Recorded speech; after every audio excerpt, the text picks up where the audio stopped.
All right.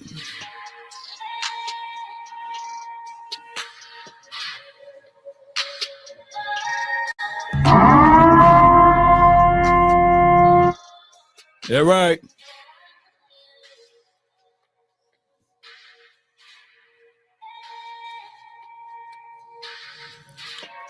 All right, Nation. Really appreciate everybody for being part of this thing. Hey, a loss is a loss, right? So, what we want to talk about is the football IQ. It seems as if though it's very limited, it's very viewed in a sense, whereas we can look at this thing and say, man, come on.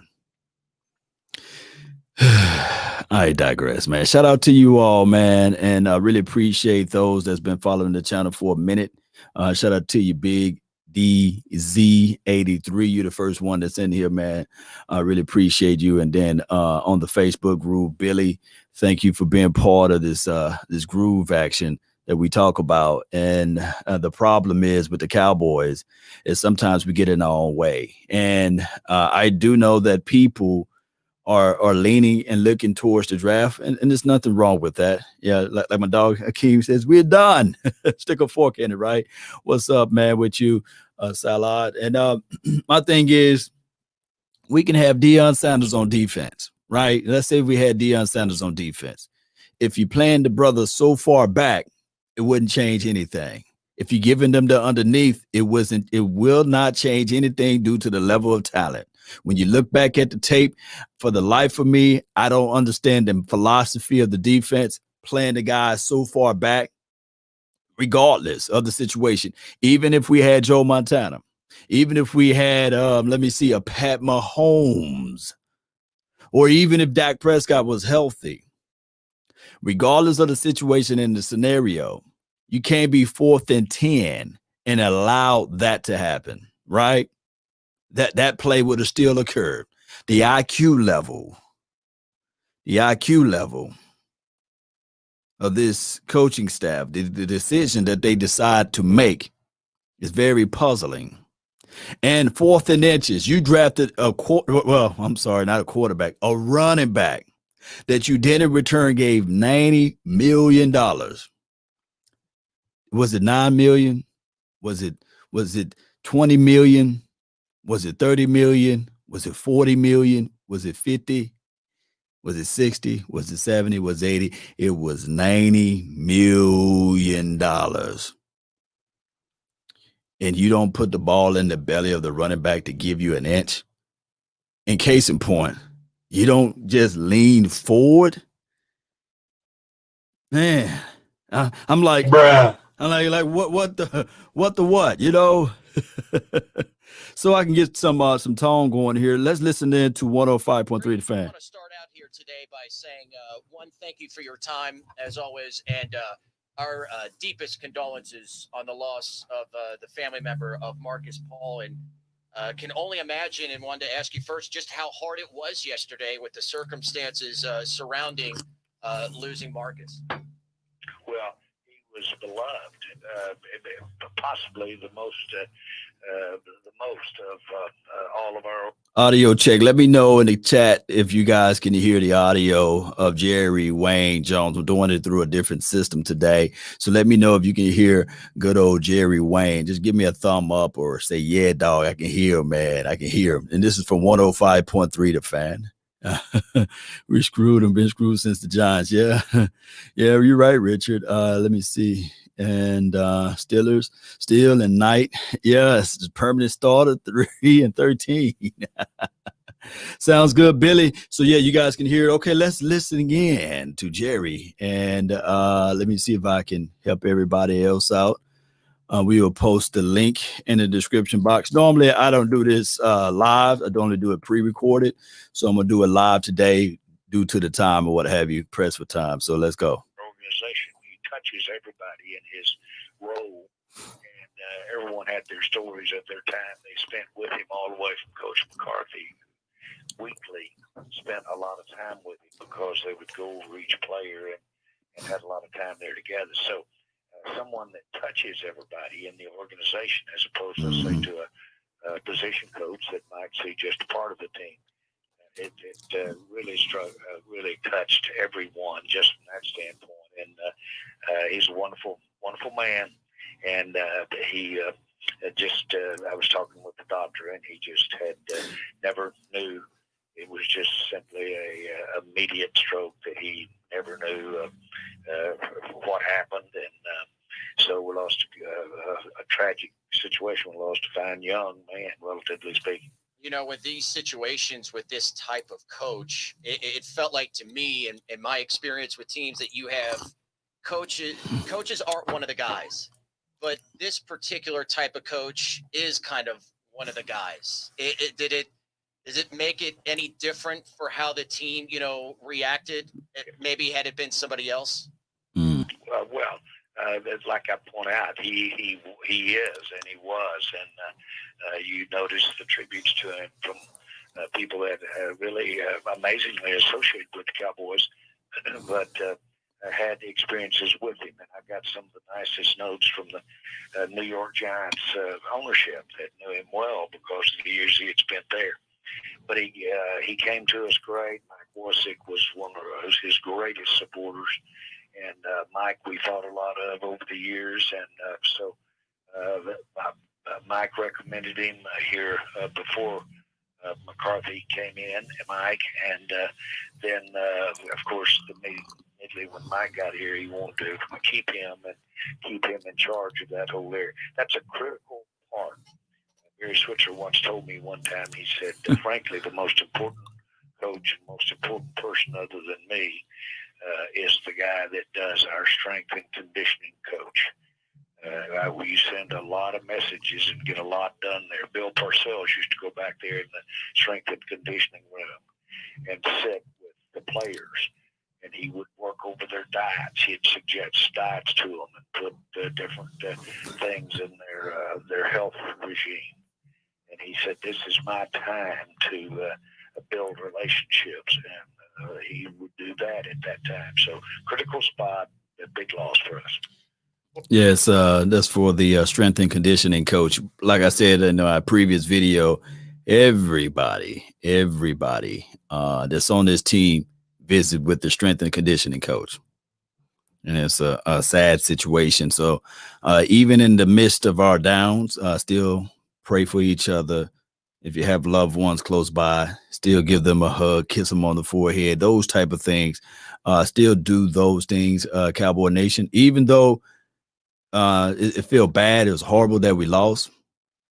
Even though we did, ate and all that good stuff, it's still spending time with loved ones can go a long way. But may Paul, family, and friends be secure for the rest of this year, and we can make it through 2020. It's been a crazy year already, so hopefully everybody can get their focus and just play with a authority and play with a reasoning. But at the end of the day, this is still entertainment. At the end of the day, this is just entertainment. Not like these guys are, I'm talking about the players now, doctors and things like that, to make impact changes in those categories. This is just a sport. This is supposed to be a fun sport, if I can make it in those terms. Here we go. Boy, Jerry, early in the game, you lose Cam Irving, and then a few plays later, you lose Zach Martin. Mm-hmm. I know the Bassick family was like, I can't believe this is happening again. Right. What was the Jones family thinking watching that part? Oh, well, we, in a manner of speaking, we've gotten a little numb to that. And I will say this, relatively speaking, I thought we, with the loss of especially Martin, but Cam Irving as well, that really limited us. But I thought we adjusted really well there. And so I don't think that at the end of the day was the biggest thing that it contributed to, but wasn't the biggest thing about our lack of success yesterday. We came in, we made, we at all times I thought had the ability to do something on offense, but but it was, it was noted, but to our guys' credit, wow. I thought we were in that ball game right into the fourth quarter. And but for a couple of things, it could have gone our way. Do you have an idea, Jerry, how serious those injuries are and if they could possibly be ready for next Thursday night versus Baltimore? No, I don't know how serious they are, but I do know that they've got the potential to be with us the rest of the potential to impact us the rest of the season. Jerry, you mentioned getting into the fourth quarter. This is a coaching staff that certainly has had an aggressive approach when it comes to fake punts, decisions on fourth down. And one of the big plays was that fourth down and the fake punt. Deep in your own end, in the fourth quarter, how did you feel about the call? Those plays, to me, are when they work, they are inspirational. The punt return that we did, or the kickoff return that we did against Minnesota, threw the ball across the field. They are inspirational, but they certainly can work the other way as well. And, in this particular case, because of our field position principally, these plays were very impactful negatively. There is no question about that. Jerry, just go out and say it, man. I know you don't want to throw the coach under the bus, but you cannot do that. You're only down by 4 points. You got 12 minutes left on the ticker. You already know that both of your offensive tackles are out, right? Cam, he's out, right? And you have Zach Martin, who was the staple piece of this offensive line. He was out. So you didn't have to be over aggressive. You could have punted that thing, pinned them deep, or flipped the position of the field or what have you. And trust me, I know our defense is a little porous, but they was the best thing for us all the way up until the fourth quarter. You had Randy Gregory getting out to the edge. You even had a Jalen Smith. And I don't know if that was before or after. Y'all can put it in the chat box. But even he had an interception. So let's not put fuel to the defense that is crazy for the Washington football team. I think that if you make this Alex Smith drive a longer distance, he will show up and give you one or give you two. Oh, my goodness, man. So when they did that, man, I was like, come on. But let's listen to more what Jerry had to say. Do you think it did impact us negatively at all? Was there good reasoning behind that? Yes, there was very good reasoning. Whether you agree with it or not. I don't agree with it. Some serious reasoning behind those calls.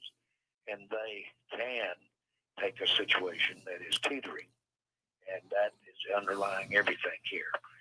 Our coach and our coaches thought that we were teetering and we were having real limitations in certain areas, and we needed the old proverb pull one out.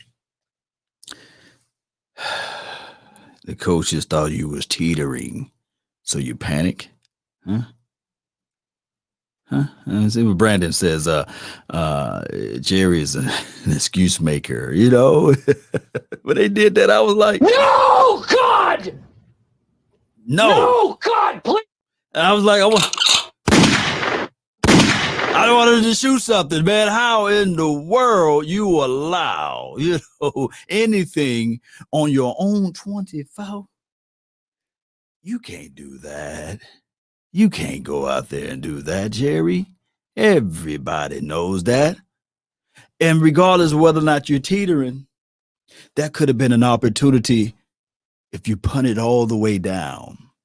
The opposing team can bobble the fumble or muff the punt kick.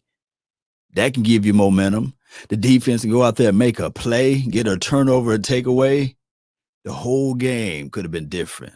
The whole game. You don't build all of that momentum up to give it away. And then you don't give them momentum and give them short areas of the field. Don't you know that they had what? And I know the Ezekiel Elliott fumble was horrible. It was horrid. It was bad for him. But you do not give the Washington football team a short field and expect to beat them. I'm gonna let Versick say it for me. Y'all read what Versick said. Yeah, Jerry, I'm wondering here, by the way, Jerry Jones with us here on 105.3 The Fan, that the risk-reward element of it.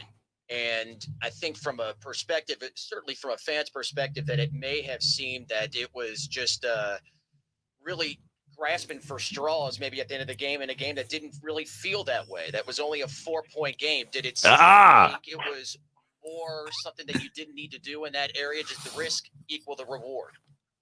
When you're getting gashed vertically in the run game, when you see it start happening and you're getting gashed vertically, then you know you need to do something more drastic.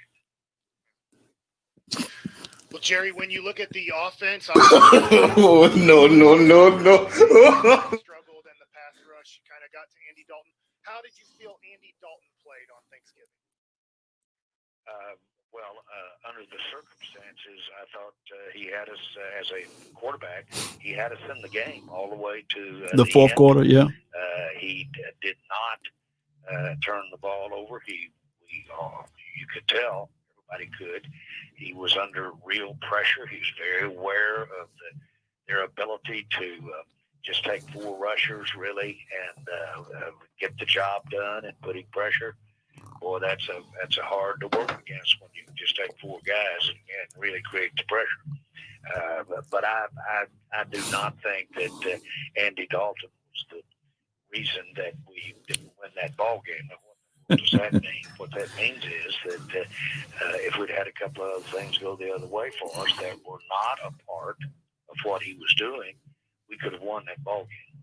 If was a fifth, we could have won that ball game.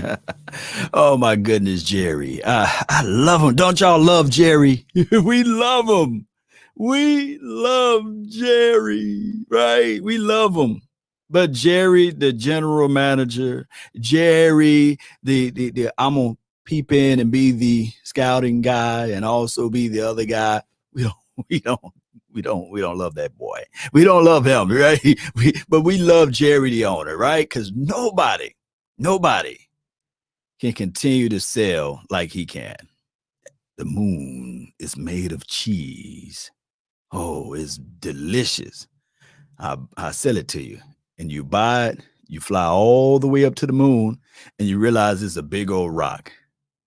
And you say, Jerry, come on, man, you sold me the moon was made of cheese. And we still buying. We the only organization that continue to buy. Look all around me. I got Cowboy stuff, man, everywhere, right? I love this team. Look, I love this team before Jerry Jones bought the team, right? So I shouldn't have to turn around and change my love for Jerry, right? But the problem is this right here. Jerry Jones continued to talk and talk and talk. There's no other owner coming off of a loss as embarrassing as this is right here on the radio the next day. When I was so hot last night, I just said, man, let me just chill. Let me go watch the movies with the ladies or what have you. And let me just chill and kick my feet up because I want to win more. I feel like sometimes I want to win more than they do. And that's the craziest thing. I feel hurt after a loss more than they do. I feel more passionate after a loss more than they do. They lollygagging and pussyfooting around. It just seemed like it's a gentleman's club. It seemed like, oh, wait till next week. Oh, no, wait till next week. And there's really the same thing that's going on. It's just like the Titanic. It's going down. And all of a sudden you're saying, okay, can I move the chairs over here instead? It's just rearranging the furniture on the Titanic. And people fail to realize, I can say that even if we had Deion Sanders or Rod Woodson or any prominent player in the defense, if you play them so far deep and you're giving them the underneath, it doesn't matter.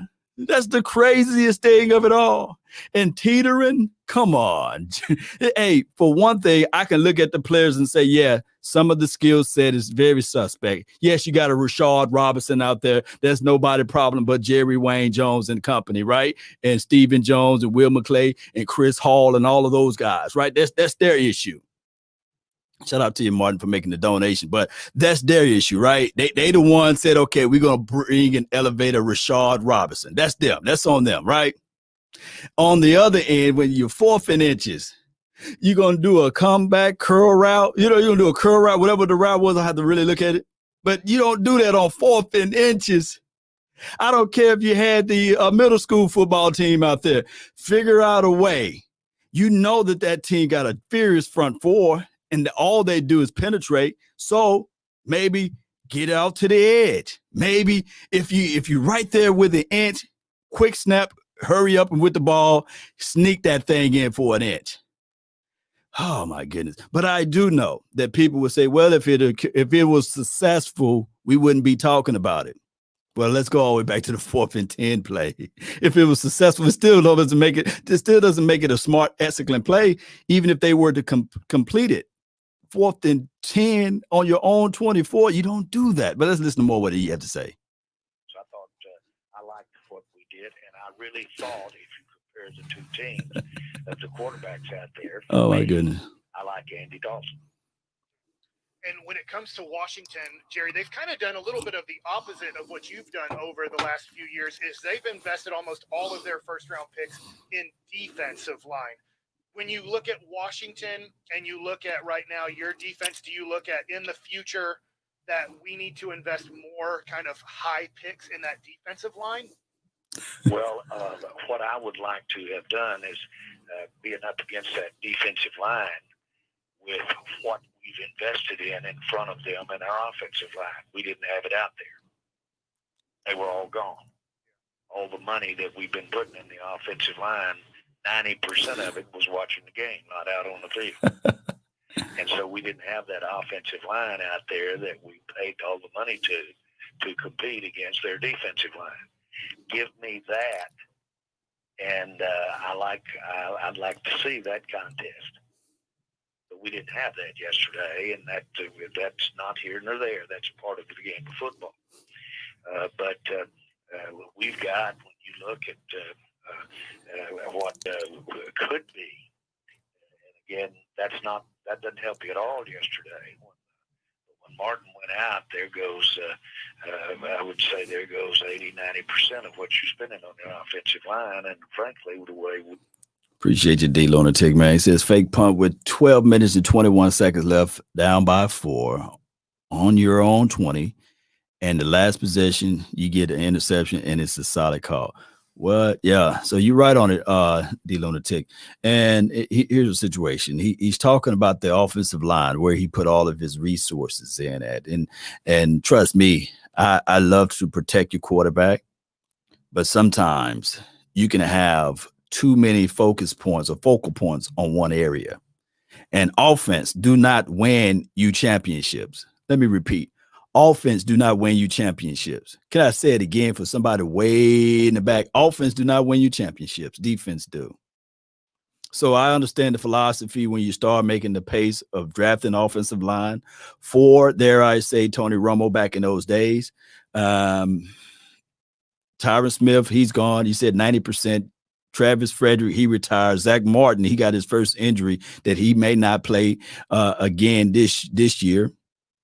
And La'el Collins, we don't know. When you're north of 320 pounds and you got bad hips, that's a telltale sign that, hey, is on a downward slope. And I hate to be that guy for you all, but that's just the reality of it. Connor Williams, as much as people love him, is still Connor Williams. He struggled with power. It may be another 2 years before he get his strength together.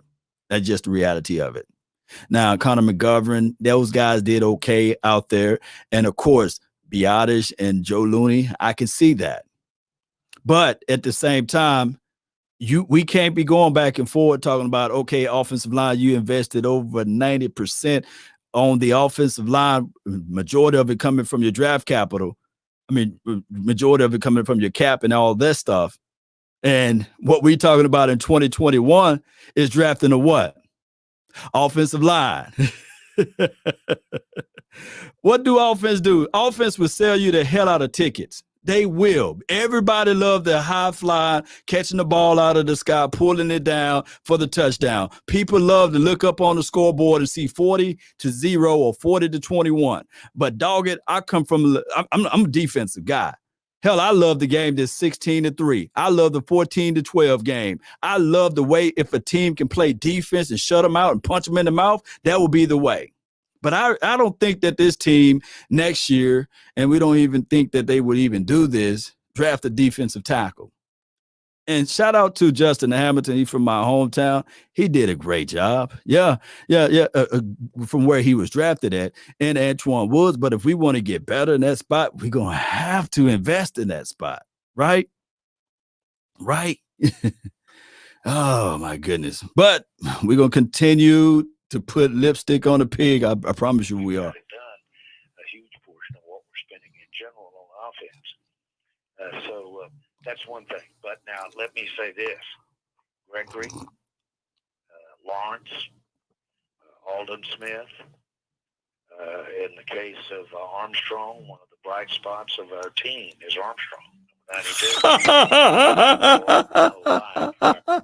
He said it again. Let me get my last. No.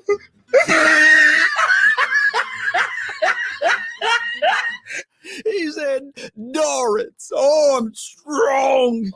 And I love the way Jerry kind of put the bow tie on it. D-Law. And he tried to preface his statement, Alden Smith and Randy Gregory, which I could say I can give him that, right? Randy Gregory. Newsflash. He mentioned everything about ends. Did he mention a defensive tackle? Where is the battle won at? I want to know. I want to know where the battle's won at. Somebody put it in the chat. Y'all put it in the chat box, man. Oh, my goodness. Where is the battle won at? Where is the battle won at? I just want to see somebody put it in the chat so I can put it on the screen. I just need to see it in the chat so I can put it on the screen. Yeah. Clark says trenches. As much as we look at the fact, and Neville Gallimore, I'm not, he's nobody just needs that. I saw Crawford out there again, but I'm not going to talk about him. We saw number 99, we saw him get pushed back and these sorts of things, but he was talking about running vertically earlier before they start teetering. That's a telltale sign when you're running vertically, meaning that you're able to cut it a knife right up through the trenches there. The edges was cool. Vertically. Oh, man, goodness. Let's listen to more what good old Jerry have to say. The edge on our down lineman. Well, I'll tell you, they're certainly playing a lot better, but you did bring up an interesting point of how many of the players that you have and who you're paying weren't able to be out on the field. That's a little bit different. You did have Ezekiel Elliott, Jalen Smith, guys that you extended their contracts prior to the beginning of last season.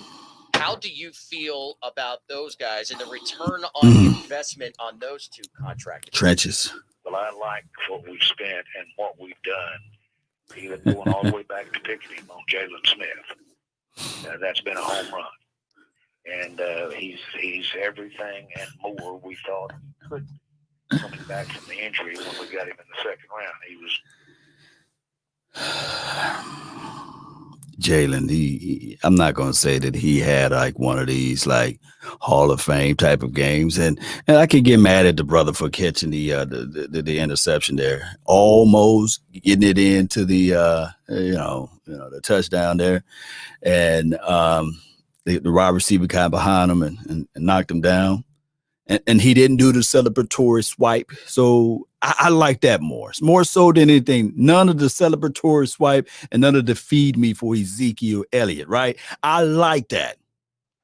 But the indictment on Jalen was on that interception. Let me know if y'all get what I'm saying. The indictment on Jalen was on that interception. It was a telltale sign.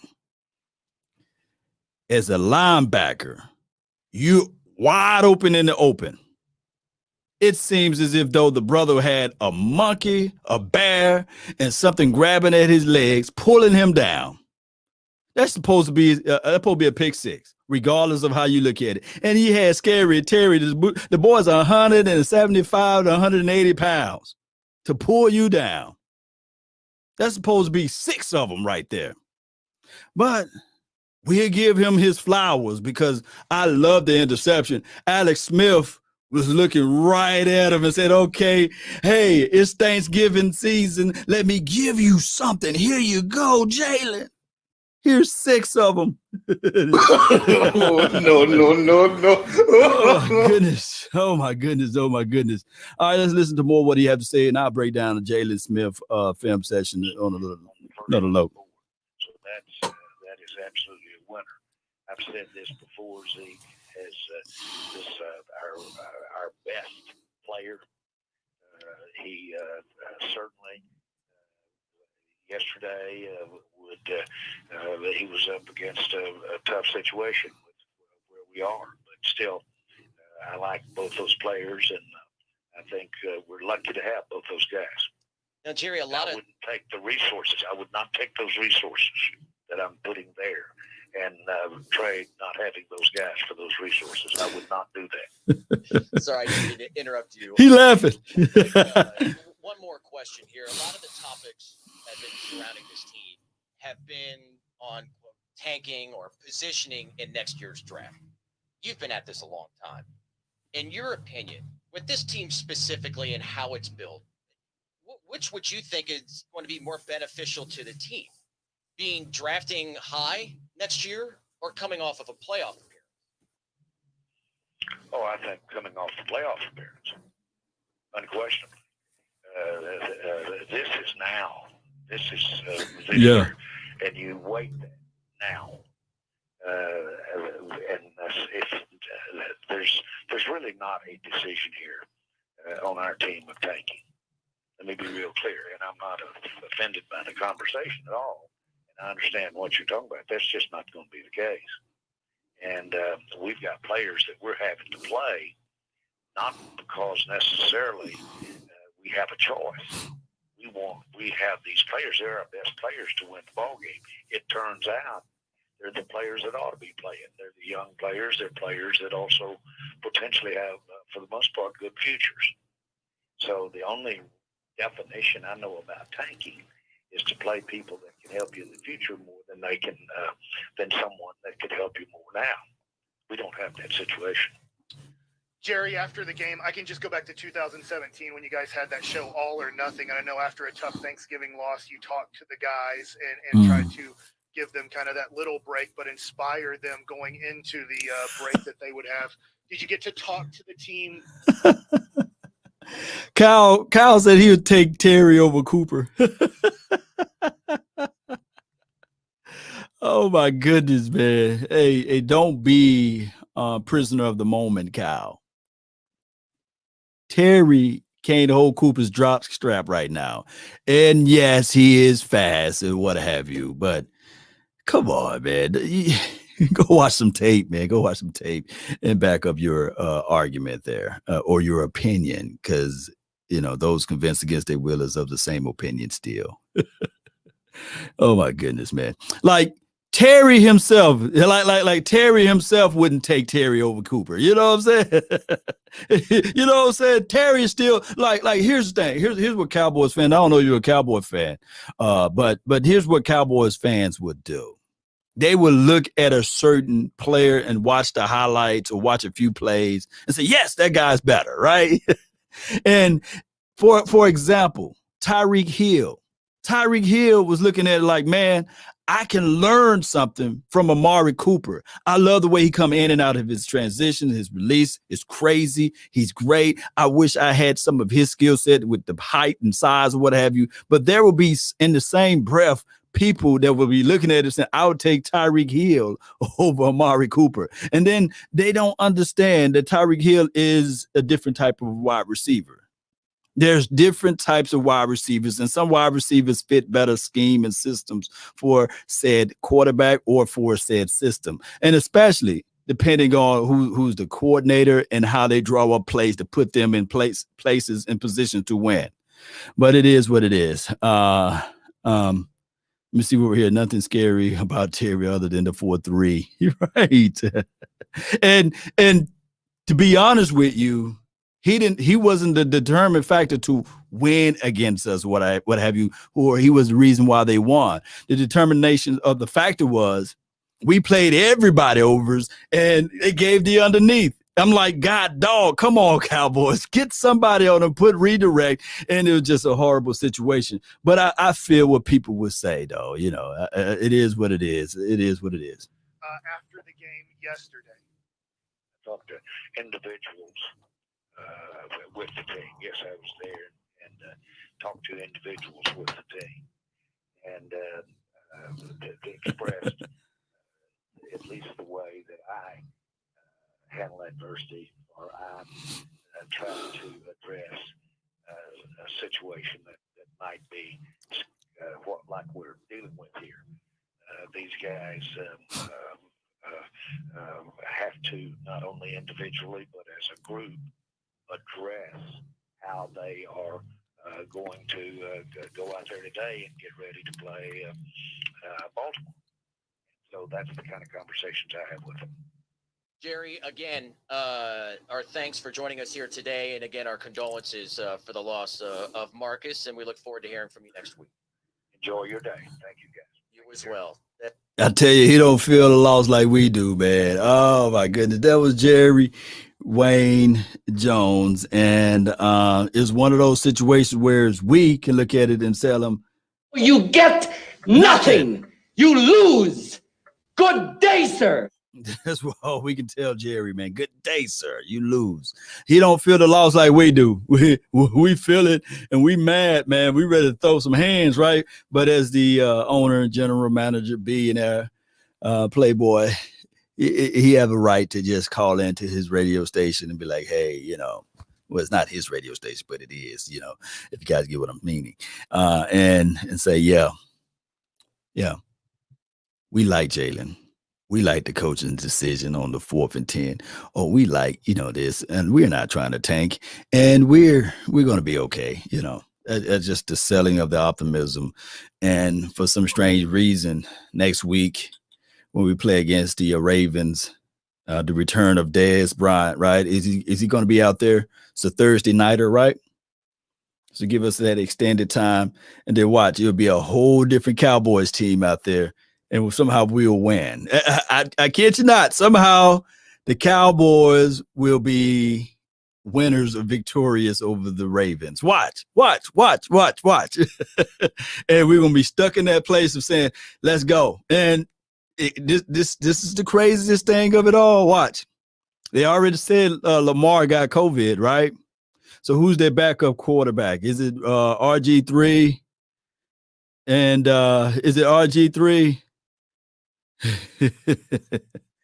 I mean, let's just be real with it, man. Who's their backup quarterback? And I think that they got some injuries going on with their running back or something like that. It's something crazy. It's always something crazy. Jerry Wayne Jones, please sell this team, please.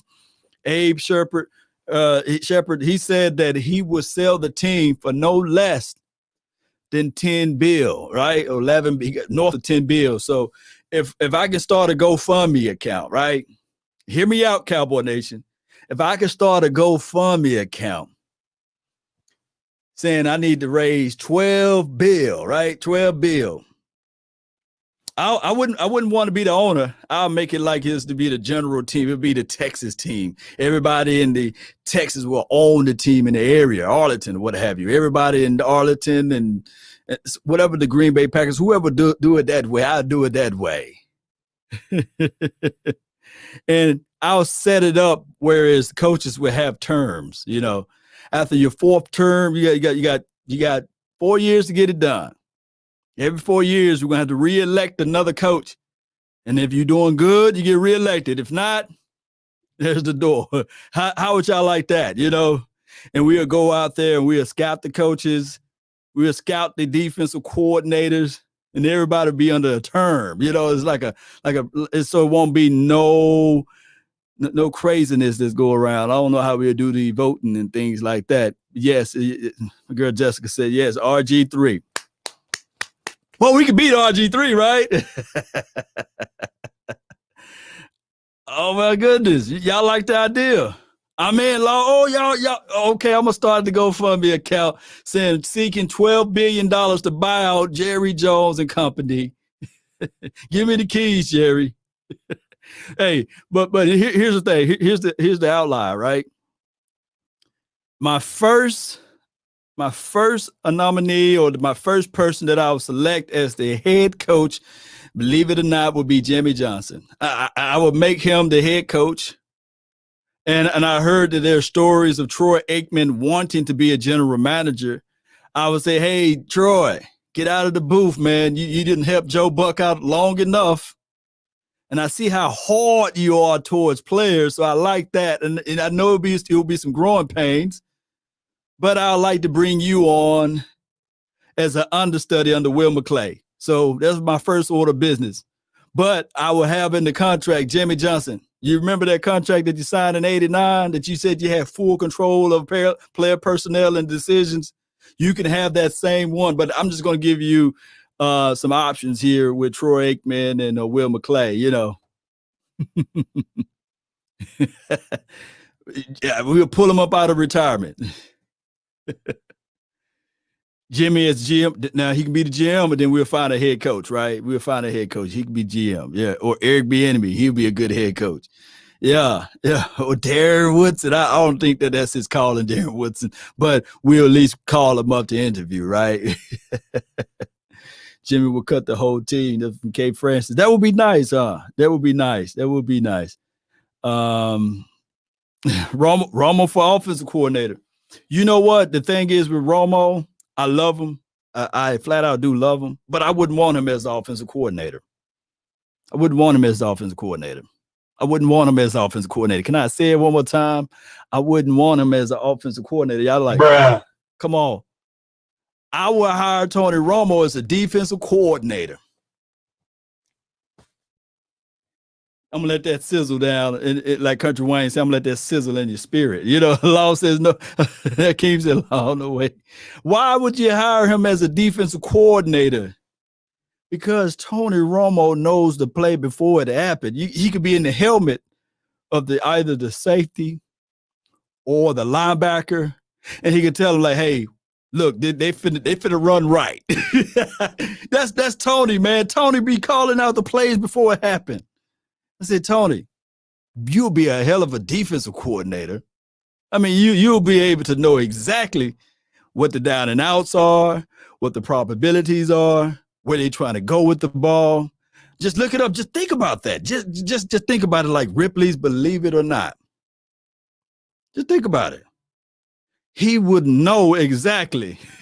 They trying to run it to the left. Oh, it's a toss sweep to the right. Oh, watch out for the quick pass to the left side of the field. Oh, on just determine on this hash mark, this is the tendencies of what such and such like to do. Oh, I tell you, boy. Hit that bro again. Yeah. So that's how I'm looking at it, Cowboy Nation. There are a lot of people saying, you're right, Law. So we look at this thing and we'll say, Cowboys, it's a situation in a scenario that we play against the Ravens. Y'all know I'm still going to say, hey, let's fight. Let's continue this thing out. But most importantly, what I took away from the game will be the decision makers, or the decisions of the coaching staff. And that have nothing to do with talent. Maybe, just maybe, they would not be in those predicaments more often than none if we had a quarterback that can really push the ball down the field and score. Maybe, just maybe. But I'm still scratching my head because the 4th and inches play, that was very, very baffling to me. And when you see, because it's not like Amari Cooper was not able to get behind in the backfield. And it's not like when they loaded the box and they gave you the single high safety look. My thing is, why continue to dink and dunk it, AD, all version of AD, Andy Dalton? I would have been passing that thing deep until Darby said, you know what, coach, I can't play this man one-on-one on the island. Let's go into more cover. Let's go into quads or something, man. Let's get into a dime or something, man. Give me some help, man. Cover 3. Let me get some help over the top. I would have continued to, where the water, we was getting that water out of the well, I would have continued to reach down in that well. Let me know. Was Amari Cooper able to get in the backfield? Was Amari Cooper able to beat Darby on several occasions? And it could have been the same route. I would have did that until they demanded that safety to get up out of that box and to play over top help. And then on top of that, to the linebacker to find that way. Let me know if I'm wrong. I would have continued to say, okay, Dalton, they bringing the pressure. Get under center. 1, 2, 3. Ha!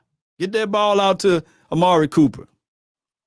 And then when they get tired of that, Madison, and they try to roll coverage that way, 1, 2, 3, get that ball out to Michael Gallup.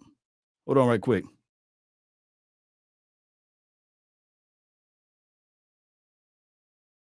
I'm back. So that's what I would have done.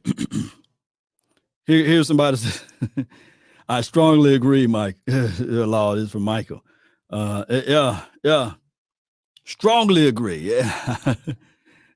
Mike says, go get Earl Thomas. They're shipped and sell now, man. It's over with now with that. Law, the slant was open all day. Darby was playing 10 yards off. Why do a comeback route? That's a good question there too. I think that they overthought the situation. It's a home game. I think that this team played better on turf. That's my thoughts. And even though they had a fierce front four, even when Irv went down, and as well as when Zach Martin went down, it's not like the pressure came in the later quarters, what have you. But I would have still attacked that ball down the field, continue to attack until they decompress that box.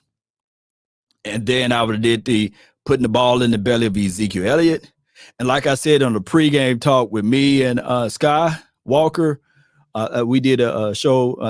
Big Game James was there too. We did the one on a late night hype. Yeah, it was a late night hype.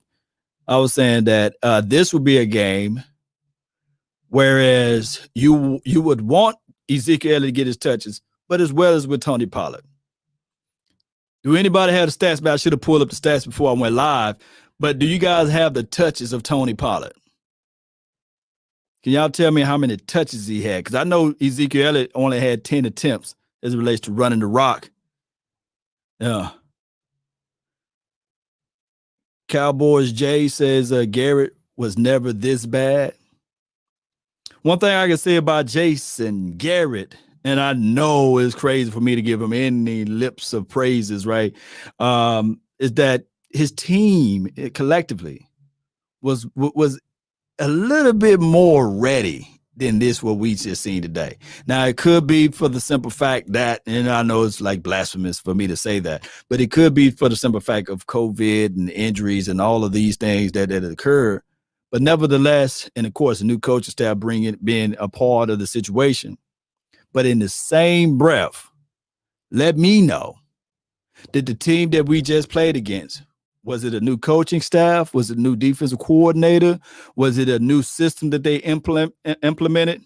Let me know, because that would throw all of that out the way. And that's why I'm sitting here like I'm in the middle of the road with it. But Jason Garrett, at least, he wouldn't have displayed this season like this, and on larger because he knew everybody. Yeah. And then on top of that, as much as we dog Jason Garrett, he only had one losing season. One. He only had one losing season. That was in 2015. Yeah. 3. He only had 3? No way. You lied to me, right?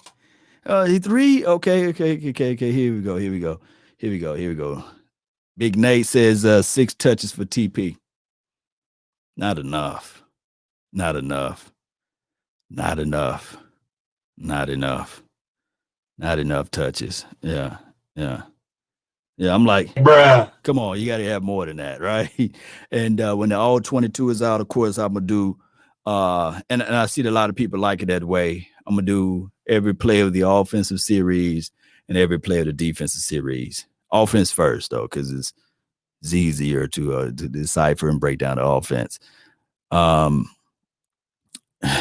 Jason, no NFC East. He does. So it's like towards the latter part, and I heard news and storylines that the Giants, and this is me, just reading up on some of what I heard, is that they are right now, the coach Judge, he is upset at Jason Garrett because he's getting most of the attention.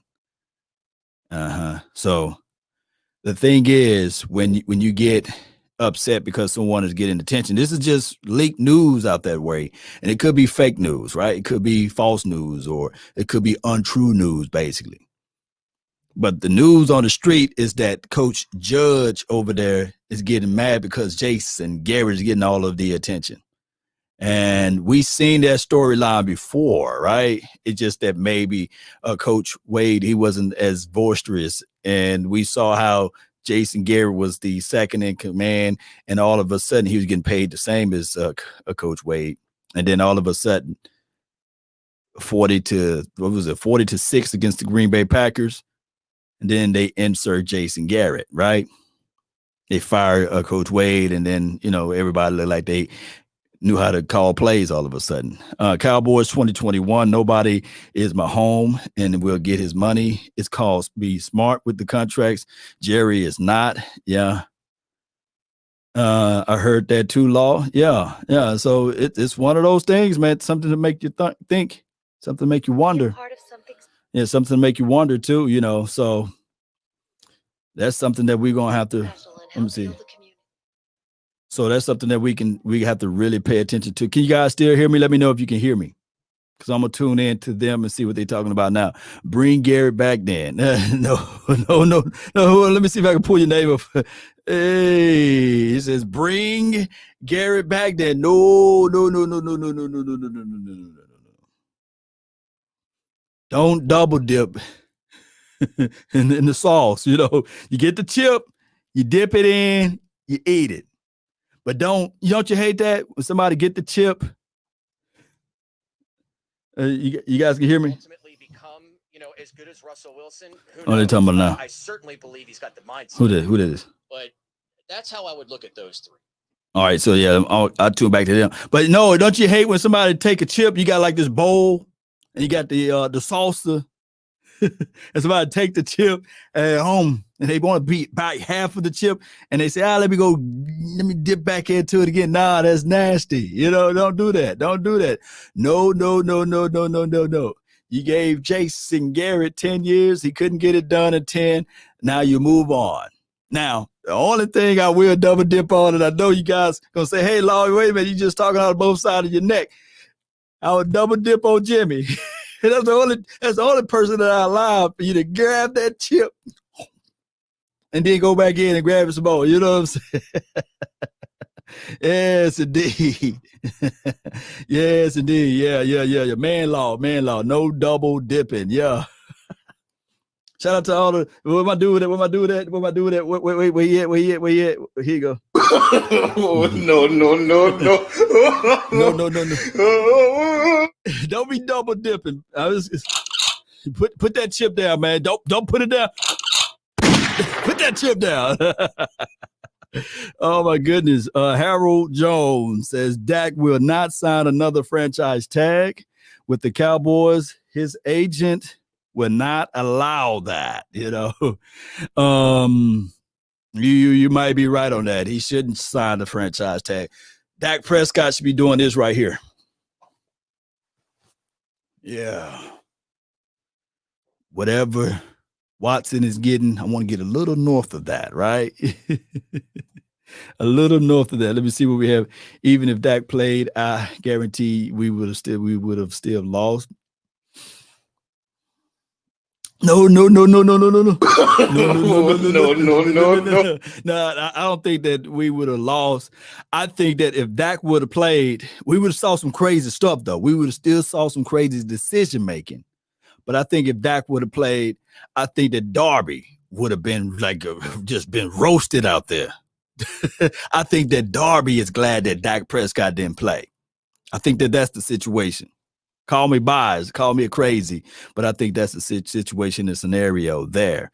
I think that Darby was like, yes, man, I can play. Think about it. Outside of the what gate that was when they said the LP Ladisor kind of double clutched the ball or what have you. Dak Prescott only lost to the Washington team one time, I believe. I mean, he plays well against that Washington team. Him and Ezekiel Elliott, they normally play well against that Washington team. So I think Dak Prescott only lost 2 games against the Washington team. Let me know if I'm right. Yeah. Not going to lie, Dalton looked confused on some of the coverages. He did. Dalton did look confused on some of the coverages. I think that Dalton, when he passed that deep ball to Cooper, I thought that he was going to go back to the Waterman well. I thought he was going to give us continue those looks there. And I think, and I've seen a lot of people, which made me really mad and upset, was saying that CeeDee Lamb was soft. A lot of people were saying that, and I seen multiple. When I see like one person, I say I give it a pass. But when I see like multiple people saying that, yeah, he's soft. But I just want to remind people that CeeDee Lamb is a rookie. And just like Gil Brandt said, and, you know, that's a great Gil Brandt. He said that a rookie will cost you at least one game. And I know that CeeDee Lamb had a fumble earlier this year. I forgot which team he was against. And then I do know that he kind of dropped that pass in the end zone, which was bad yesterday. But I would say that collectively, even at a rookie's level and dealing with the quarterbacks that we got now, he's pretty solid. I think that CeeDee Lamb is on his way, and he still got the all-time, and I know it's just records, so this is just like, you know, liking your own post or what have you. But even though he got the record for the most receptions in out of the Dallas Cowboys uniform as a rookie, I think that he is on the right path. And just close your eyes and imagine next year he'll be even better. This is Uncle Charles. Is this Uncle Charles? What's good? Law, do you think the Cowboys still have any chance? Let me see. Let me see what we can do here. Let me do this right here. I really appreciate you all just tuning in. Y'all could be out there spending your money on some stupid stuff, right? Black Friday, you know, but y'all over here watching, but now y'all still spend your money. It's not on nothing stupid, you know. Go out there and give your loved ones something nice, you know, to wear or to see, you know, all the good stuff. And go ahead and do that. You know, I love it when y'all do that. I'm going to put the show in y'all control. I'm going to put it in y'all control. And we'll do it that way. How about that? Y'all like that? That's my phone number, man. Y'all hit me up. Y'all hit me up. Hit me up on my number. It's a hotline for your mind. Hit me up on that number there. And speak your mind. You got about 2-minute drill. Let's do 2-minute drill. Y'all call in. That'll be the phone line. And this is my first time trying it from this platform. And just give me a buzz. 682-214-4087. 682-214-4087. You can also text that number. Oh, we got somebody already. You're live. 956. Cowboys Nation, how's it going after that terrible? Another rookie scores 3 touchdowns on us on Thanksgiving Day. Terrible. But worse than that play calling. Quarterback sneak, give it to your. That's what we paid Zeke. Did we pay CD? I know we drafted him, but we paid him already, didn't we? Yeah, we did. What are we paying him for? Beat that coverage. Give us that first down. But again, to double down and say it was a solid call after that 4th and 10 at your 20 down by 4. What kind of confidence are you giving your defense saying, hey, we almost had a pick 6 last possession, and you're going for a fake? Man. Send the ball at the 21 down by 4. What happened the next play? Gibson busted it. 27-16, and the route was on. The defense just was demoralized after that. And that Sweat thing was just putting for them. But still, a lot of these play calling things, McCarthy, you know the special teams coordinator didn't just say, "Hey, it's 4th and 10. Let me do a fake here," and not tell McCarthy. McCarthy okayed that.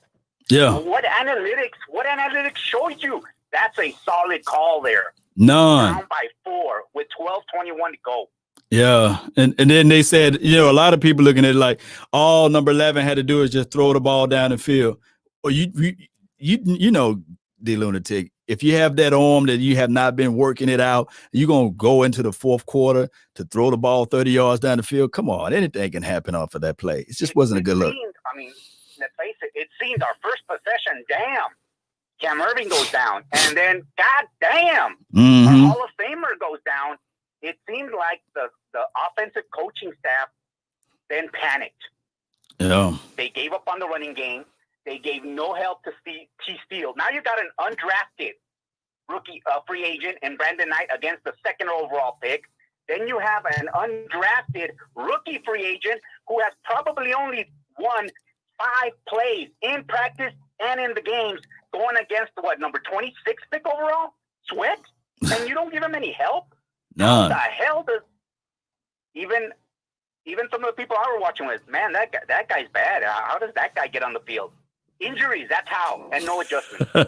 Right. Still, hey, win, lose, or getting swept by Ty Allen and Alex Smith, I'm always team Dallas Cowboys for life. But after that fake punt, I'm secretly thinking Mike McCarthy is on Team Tank. That is the only way I can explain that. That's the only way. Explain that decision. That's the only way. We keep fighting. We were in it, but our coaches told our players, "Oh, we might win this one." But the coaches said, "No. Let's not get too excited. We'll do something." And Kellen Moore still has to learn how to adjust inside the 35 or the red zone. What the hell is that double? Don't get too fancy. Yeah. Don't get too fancy. Just do what you do best. If they stop you, they stop you. What else can you get attacked for? You can't control injuries. All you can say is, we did our best. They stopped us. Now we go on to the next game. Yes, indeed. All right, Law. It's frustrating, but it is what it is. No doubt, man. Appreciate you calling in. Hey, keep going, Cowboys Nation. Good call from him, man. Give me a walk chat. All right, man. That was dope. That was dope from him. And he's always calling in with some good points there. 682-214-4087 is the hotline for your mind. Call in, give me your thoughts. Let me know where I was wrong, where you were right, and are we team tanking? I'm still putting hashtag NT no tank for me. But if you're a team tank guy, hashtag TT. All right, we got 484. You're live. Hey, what up, Law Nation? Oh, it's your world. Talk to me. Hey, man, it's your guy, Wild Boy Trey, straight out of Philly, man. I just got one thing to say before we start. We still got a chance, baby. We still got a chance.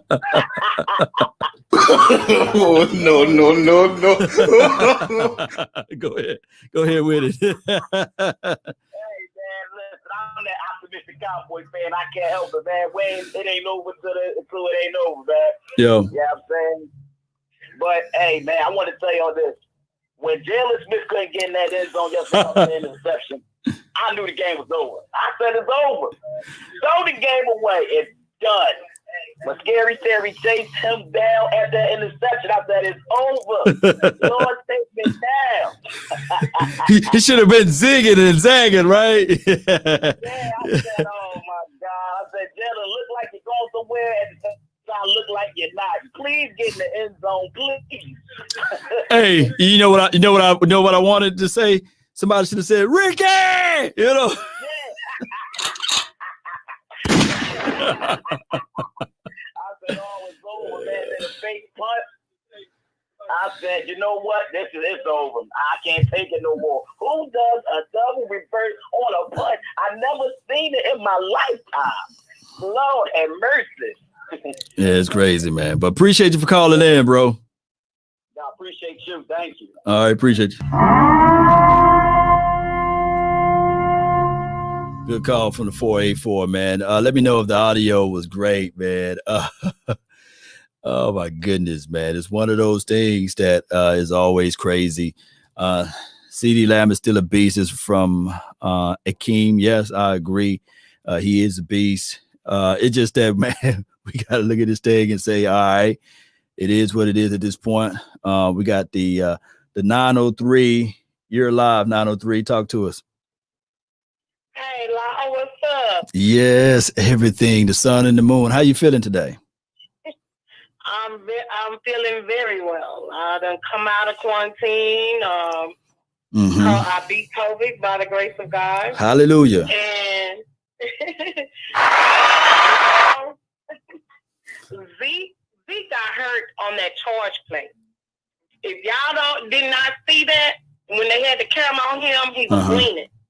Zeke shouldn't have been back out on that field. Ooh. Right? They should have put TP out there. But that's how the fumble came, because Zeke caught whatever pain he had.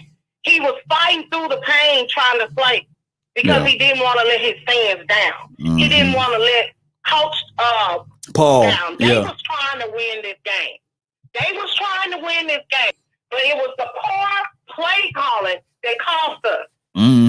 As Lunatic just said, it was the poor play calling. The coaches failed the team. And I wish people would stop blaming the team members and bashing them.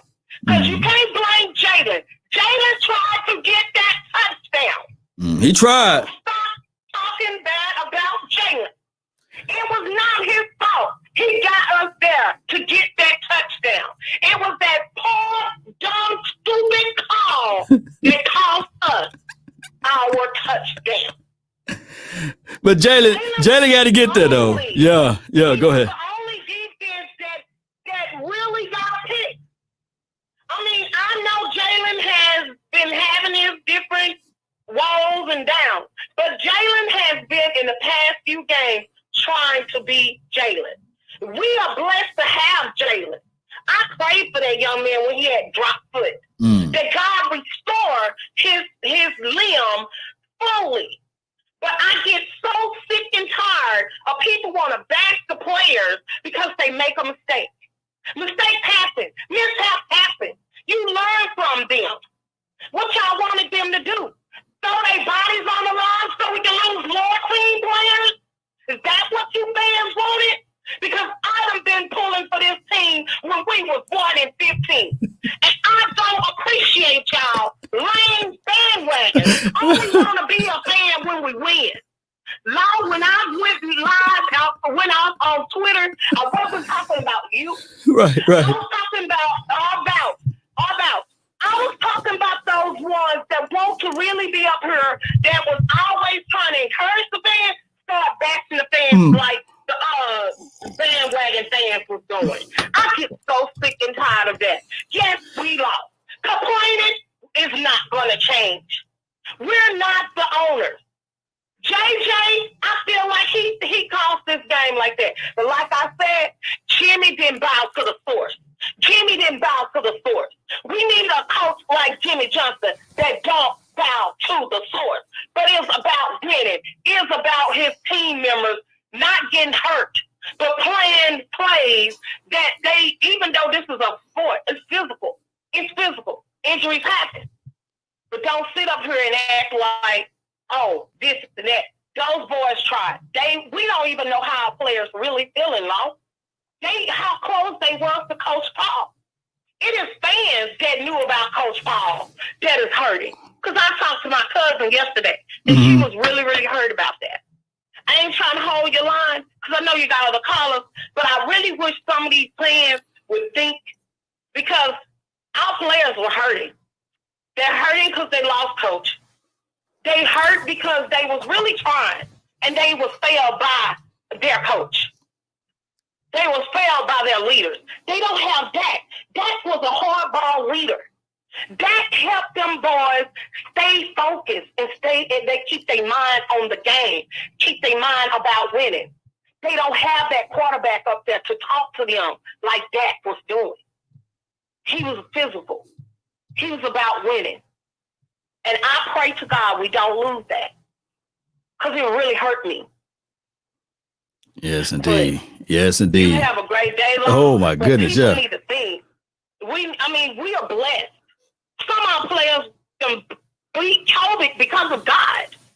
And y'all don't understand. When you have COVID, it takes a toll on the body. I'm still up here praying for my full sense of smell and taste. My taste ain't even came back, Law. I'm just eating food and can't even taste it. Just imagining in my head how it tastes when I last ate it. So people, y'all don't know. Y'all better be thanking God y'all ain't got COVID.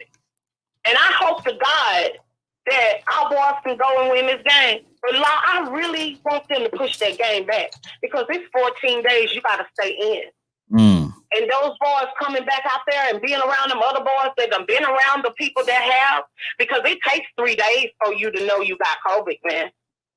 It takes 3 days before you know. Because the symptoms don't come all of a sudden. It comes within 3 days. You sick. Jessica, you're not feeling good. Jessica, you hold it down. I appreciate you. I just said, let me just sit back and let you get the mic over here. You bringing all of the fire, and I love the PVO. I love everything that you're saying. I have no rebuttal. Trust me, I don't have no rebuttal on what you said. Go Jalen, go Cowboys, and hopefully, I just see what I see. Watch what we do against those Ravens. Watch it be a whole nother team. It'll be a whole different type of flavor. Yeah, but you know everybody picked our boys because they really wanted our boys to lose. They were just doing that to be funny. You know how them commentators are. I know. They cannot stand Dallas. They cannot stand Dallas because of Jerry. You know it. But let me give you a war call. I really appreciate you. Salute. All right. This is Sparta! Yes, boy. Woo! Let me get another one, man. Let me. Oh my goodness, man. She came with all type of. What if I told you? All fans are crazy. We're gonna let the 205 get in, man. Get some 205. Get some. What's going on? Nothing much, man. Talk to me, Uncle. I want to know how that beautiful queen is doing today. Man, they still full, man, off of some good old food.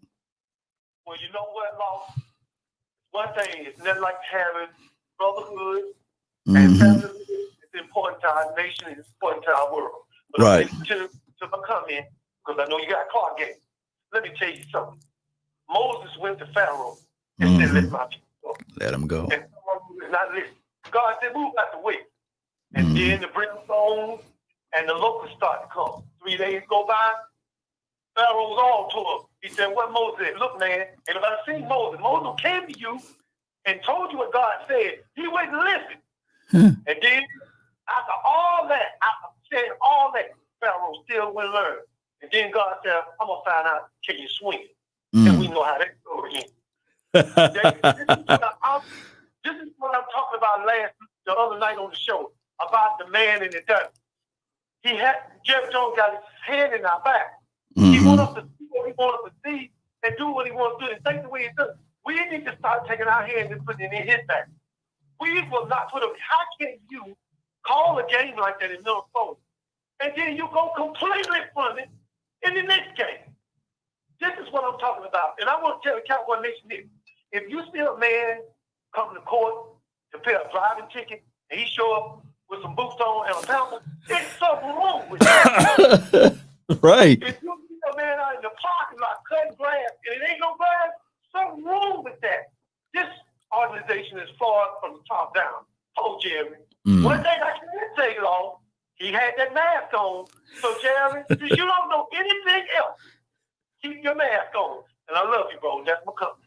Appreciate you, man. Appreciate you so much, man, for that. And with that being said, Uncle Charles, man, thank you, man, for showing all the love and adulation to this channel, to this network. Appreciate your wise words of wisdom. I'll give you a war call, fam.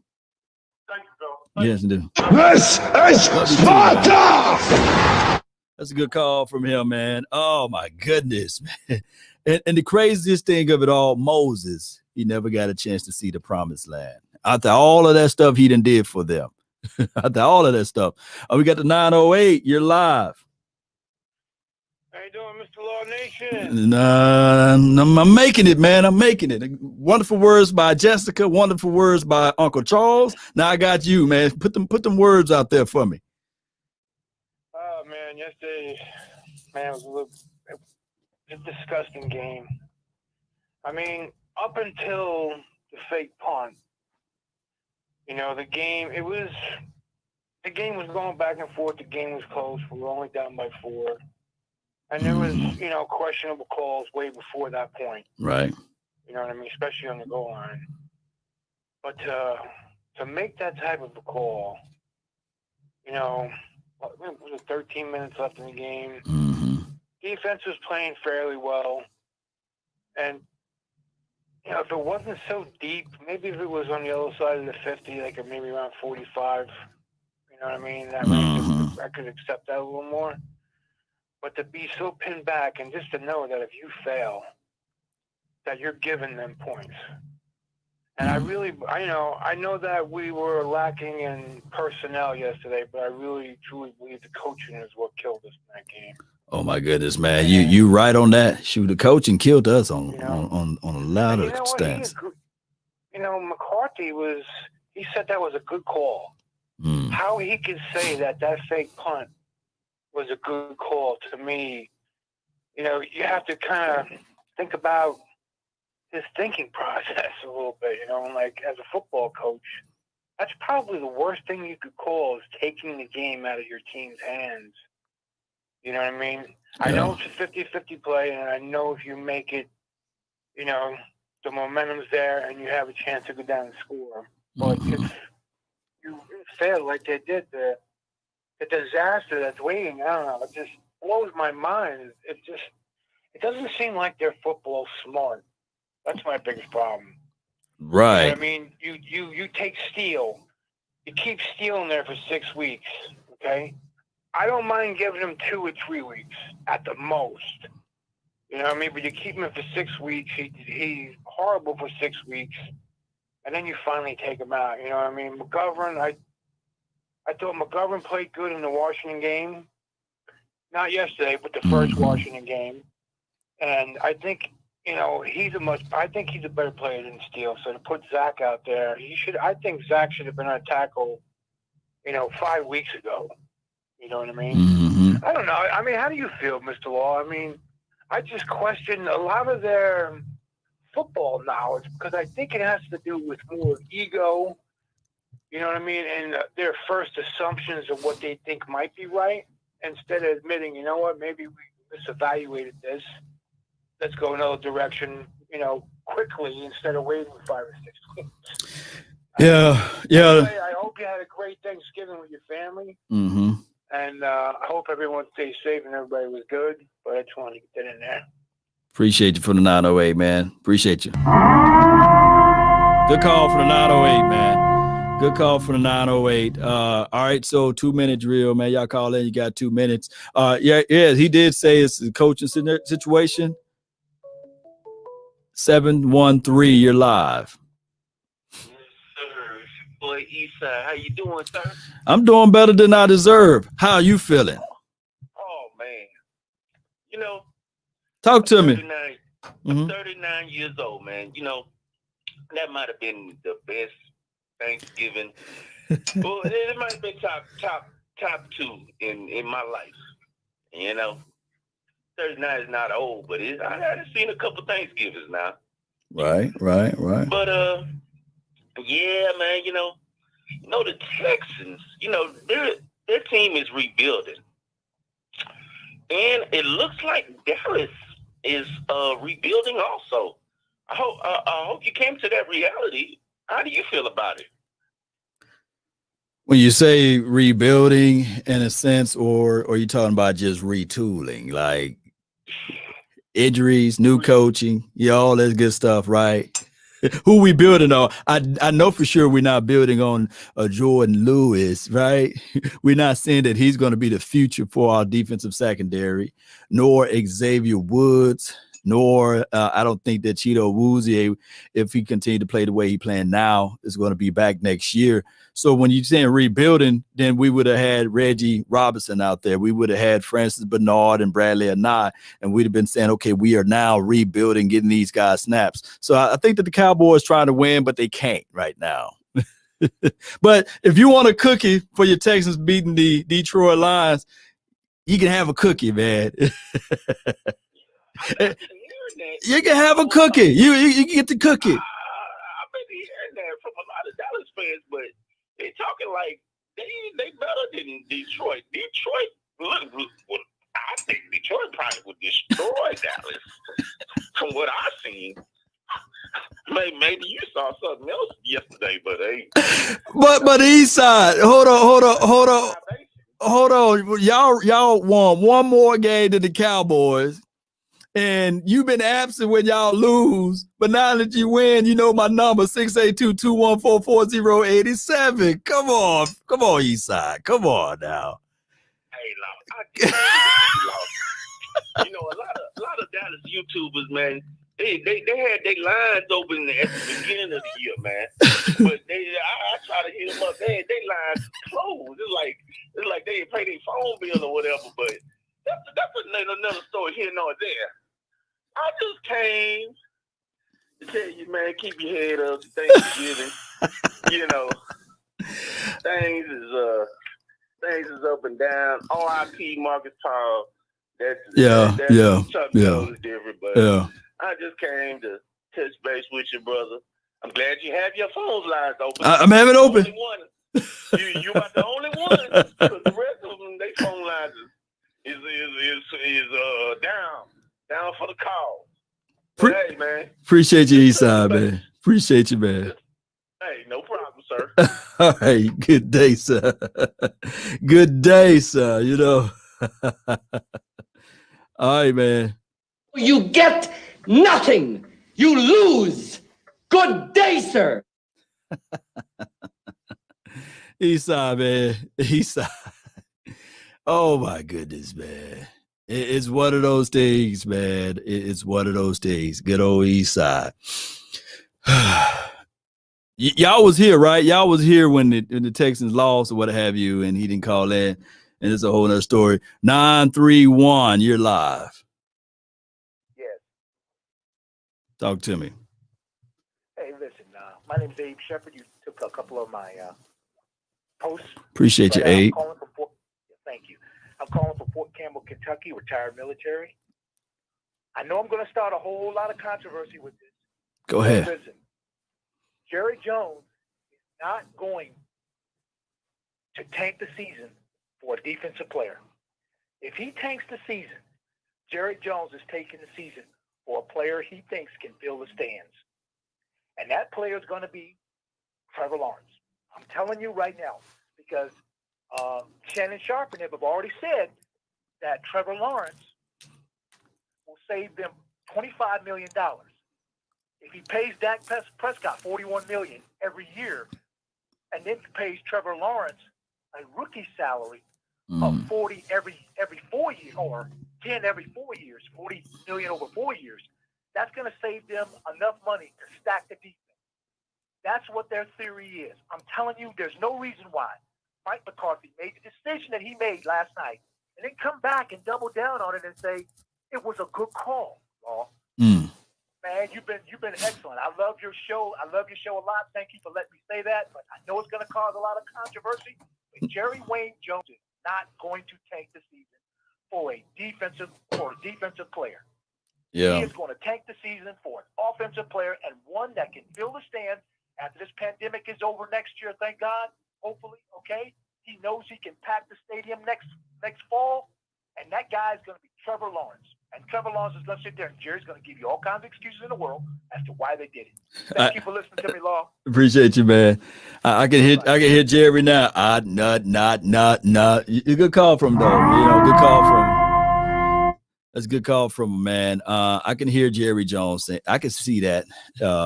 This is about selling jerseys, putting butts in stands, you know. Really, it is about that, you know. It's about that. I'm gonna elaborate on that a little later. 682, you're live.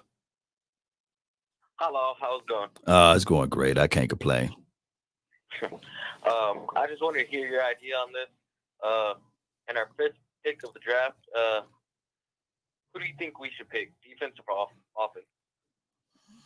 Well, I'm in the mind of defensive guys, and I don't think that Jones is that high of a pick. Is going to go with defense, like the previous caller said. Just looking at the way the Jones is operating, move, it will probably be a quarterback, because you can't really, I guess from a numbers aspect, pull up a reason why you would pay Dak Prescott the 40 million, the 40 plus million when you didn't see him play, and then he wasn't above 500 when he did play. They're going to try to sell it. And trust me, I'm team Dak Prescott, but I'm just looking at from the Joneses. They're about putting butts in seats, man. But if it was me, I would try to get multiple picks. I would try to trade down and see if I can get multiple picks and get multiple picks within the top 50 or so, 50 or top 70 or what have you. That's what I would do. Defense. I'm more falling in lines of defense. Yeah, I think we should. I think it's time to rebuild that wall of Dallas. That O-line is terrible. But here's the thing, though. Here's my thoughts with the offensive line. I can go back and I can tell you that we've seen the Ravens win a Super Bowl, the Buccaneers win a Super Bowl, the Giants, for crying out loud, won a Super Bowl, multiple Super Bowls, and the Ravens, even with Flacco, won a Super Bowl. It was on the largely hood of the defense. The Seattle Seahawks, they won a Super Bowl. It was a largely hood of their defense. When the Broncos, Peyton Manning, when they won their Super Bowl, it was primarily on the defense. I think that if we want to go far, we go to defense. We go the defense route and just try to piece in this offensive line situation, because so far that's not working for us. That's just my thoughts on that. Yeah, you make some good points, Rob. Appreciate you. Thank you for having me on the show. I'll give you a war call then. This is Sparta! Appreciate it, man. Appreciate you for calling in. All right. So, yeah, I mean, I'm all in favor of defense, though. But I think that the Joneses administration, they're going to roll more so with the offensive side, like the previous caller said. Yeah, the linebacker from Penn, he's pretty good. I like to see him matched up with an LVE. We do know that Sean Lee, he had some snaps this past game, but he's long in the tooth, and I don't think that he will be back next year. And the Jalen Smith angle, it just seemed that even though we support him, Jessica, it just seems as though he lost the step a little bit as it relates to his speed, and that was an indictment on him, although he's playing hard, right? He's giving us his all. But regardless of what you give that ant can never tip over an elephant, if that makes any sense to you all. That ant can never tip over an elephant. He can come in with all of his tenacity, all of his skill sets, all of his powers and presence and things like that, but he would never allow or make that elephant run, if I can say it in those terms, and not sully or denigrate Jalen, you know. So that's how I'm looking at it. And Cowboys versus Raven is being moved. Oh, what are they moving it to? Is it going to be on the weekend? Gives it more days for us to prepare. That will be beneficial for us. Jalen is playing out of his position. This is from Speed Surfers. Yeah, I agree. I think that they probably have to do something different with Jalen. Not saying that he's a horrible person. It just seems as if though he is in the not catbird seat, but he just I can't put a finger to it. That leg, man. That leg is just crazy. All right, 682-214-4087 is the hotline for your mind. The franchise won't be turned around unless Jerry Jones get out of the way. Get out of the way, Jerry. Let me see how long I've been live. On an hour and 29 minutes here. Let me read some more of your questions here. Romo made a bad team respectable all of those years. Dak does the same thing. The problem is the roster depth. Every year, one injury at tackle not cost you a game. This is from Doug Simmons. My thing is, all right, so let me break down this thing right quick. With the show of hands, like a thumb up or something, and let me know if I'm wrong or right, If Bill Parcells, and I know that one can argue that Bill Parcells was the one that walked away, when the contract was expired, he didn't get fired, what have you. He was the one that walked away. But let's just make it into a make-believe world. And I know somebody going to say, imaginary talking. If Bill Parcells was here 10 years, would we see a Tony Romo without a win, without a Super Bowl? I'm going to let 940, come on in, 940, talk to me. You hung up. 940, call back whenever you get a chance. I know I brought you in late, but will Tony Romo under Bill Parcells for 10 years, would he won a Super Bowl, at least one, or at least make it to the Super Bowl? Because I believe that what happened here, collectively speaking, is that we had to go through some growing pains when we picked up Jason Garrett, at least 4 or 5 years of him trying to learn. And one can argue even at the last 6 years or the last 5 years, he was still learning, right? He wasn't, a qualified coach. And we saw some growth with Wade Phillips, but he was just a coordinator being superimposed as a head coach. I think that Wade Phillips was more so of a coordinator opposed to a head coach, if that makes any sense. So when they went 13-3, it was, what you call that fake stuff, that fake sugar, sucrose or something like that, fructose. It was just more of that fake sugary stuff, a placebo. It was more so they went 13-3 because of the Bill Parcells philosophy was still permeated throughout the locker room. Now I know it's going to sound like a bevy of excuses there. Judah King says 2 Super Bowls at least, right? Yeah, somebody said don't really know. I could say yes with Jimmy. But my thing is, and just hear me out, Cowboy Nation. Bill Parcells was here for only, 3.5 years, 4 years, give or take. And he came onto this team when it was 5-11, what have you. And we seen Bill Parcells take Quincy Carter to the playoff, right? Playoff, real talk. He took Quincy Carter to the playoff. They went 10-6. What would we give to be 10-6 right about now, right?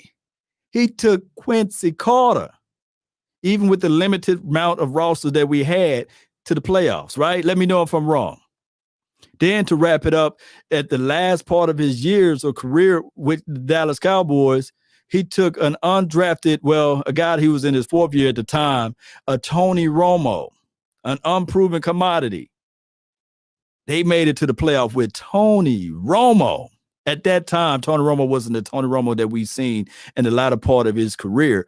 But if Bill Parcells was able to make that stuff happen, especially dealing with Jerry Wayne Jones, having press conference after press conference, going behind his back, signing to Terrell Owens, who Bill Parcells never called Terrell Owens by his name. He just called him the player, right?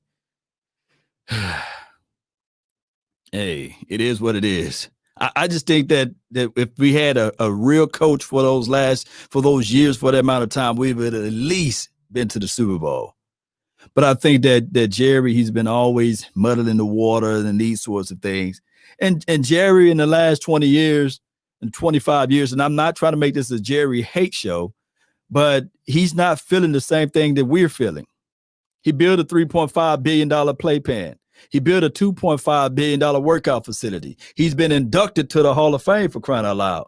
He's not feeling the same issues that we're feeling. He's not, he's looking at it like, hey, I can go get my Johnny Walker Blue. I can go fly to my helipad all the way to the oceans, get on my yacht, sail around the world, come back and think about this thing another day.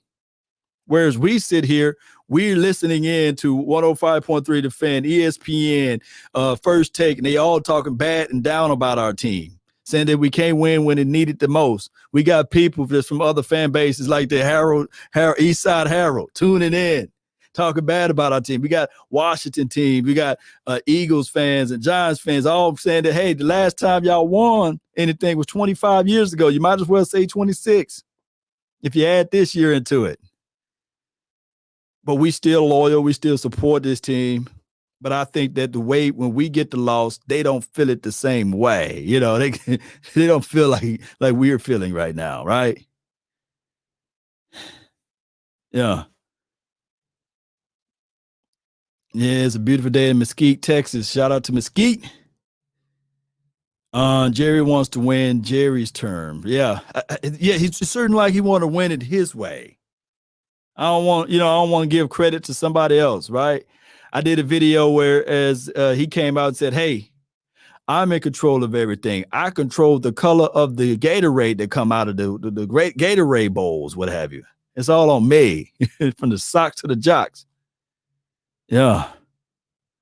Jerry would have let them go too because of his ego. Y'all know what ego is, right? Edging God out. That's what ego means. Edging God out. He got a big old ego. Let's see. Yeah. Stacy, appreciate you. He's very successful. That's normal. Yeah. So that's normal. Yeah. True. Well, please tell Jerry and your family to step aside and sell the team for sake this franchise and fans. Well, here's the situation. We grew up loving the Cowboys. He didn't grow up loving the Cowboys. That wasn't his team. That wasn't the team that he grew up watching and wanting and rooting for. He grew up saying, okay, I wanted to buy the San Diego Chargers. The loan didn't go through. They looked at his money and his investment and said it's not enough. And then he went out shopping or doing more and more oil drilling and other business functions. Then the Cowboys, when they came to sell, that's when he bought that team. That's a story of a different day. Let me bring in Ron from the 601. Ron from the 601, you're live. What's going on, man? I hear you're breaking down the troubles of the last 25 years of the Cowboys, man. Yeah. To me, I think you're just trying to express the need of internal rehabilitation, man. Yeah. And like you say, I think you were just expressing how I think the coaches you guys do have, I don't think they know how to set the culture. You know what I mean? I think you're a Cowboy. Not only you're a Cowboy fan, you're a Cowboy savant, right? Right. And so I think they need somebody to be in the locker room that is a player, a coach that understands not only players, but football in all three levels. Somebody who can set the culture for everybody that's going to be implemented into the team, whether it's your special teams coach, whether it's your O-line coach or D-line coach. You got to find somebody who's able to be a leader of men, but also how to set the atmosphere. Somebody needs to be a thermometer inside of that locker room. Mm-hmm. And then they know how to they got to have the ability to teach those people who they put in leadership how to be the thermometer in the locker room. And I think that's what you see where you get other coaches to come in. They don't do really well. They fail out really fast because they don't know how to set the tone.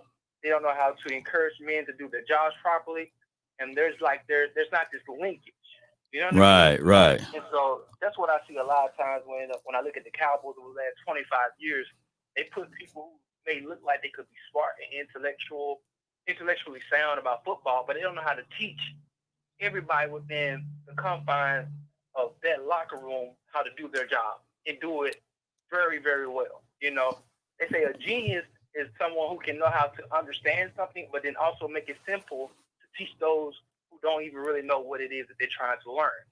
Man, my you know goodness. What I mean? And I think that's what Bill Parcells was able to do. You know, he's been in that game for a long time, but he's a coach of coaches. You know, and I know people might not want to hear this. I heard Cam Newton do the interview about Bill Belichick maybe 2 weeks ago. Mm-hmm. He said, man, when this guy teaches, he teaches as if he's seen every scenario that has ever happened in football. He said this man brings back things from the 80s, 88 New York Giants and scenarios, and he teaches a line upon line, precept upon precept about what do we do in these situations. And he's speaking the truth, man. Yeah. That is extremely a thorough teacher. And he's able to teach his other coaches, you know what I mean? And put them in position to have that same mindset. What do you think about that? Yeah, I think that you're right on it, Ryan.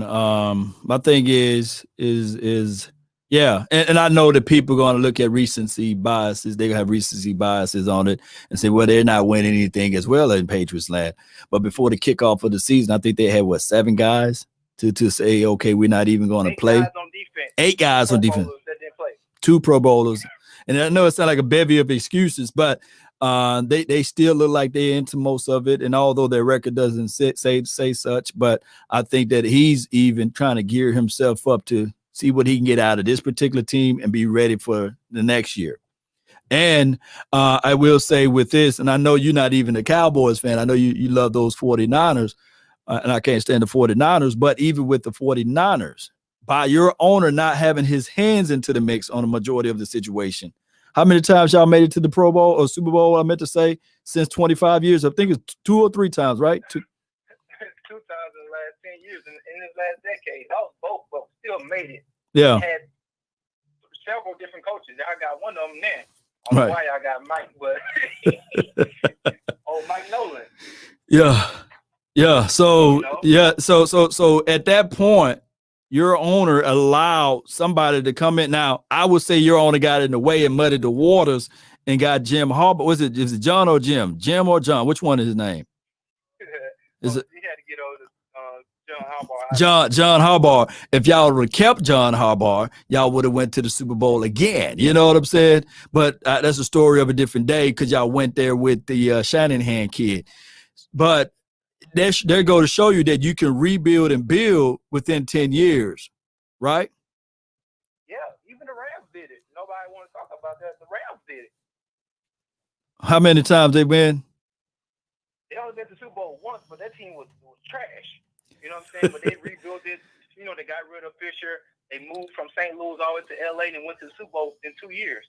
Yeah, but I think they did it by via, and I know you can't really put a thing on Aaron Donald, but I think that they really spiced it up by getting away Phillips, who was a seasonal defensive coordinator, and they got some acquisition pieces as it relates to free agency. Is that correct? To help up on the defense. Yeah.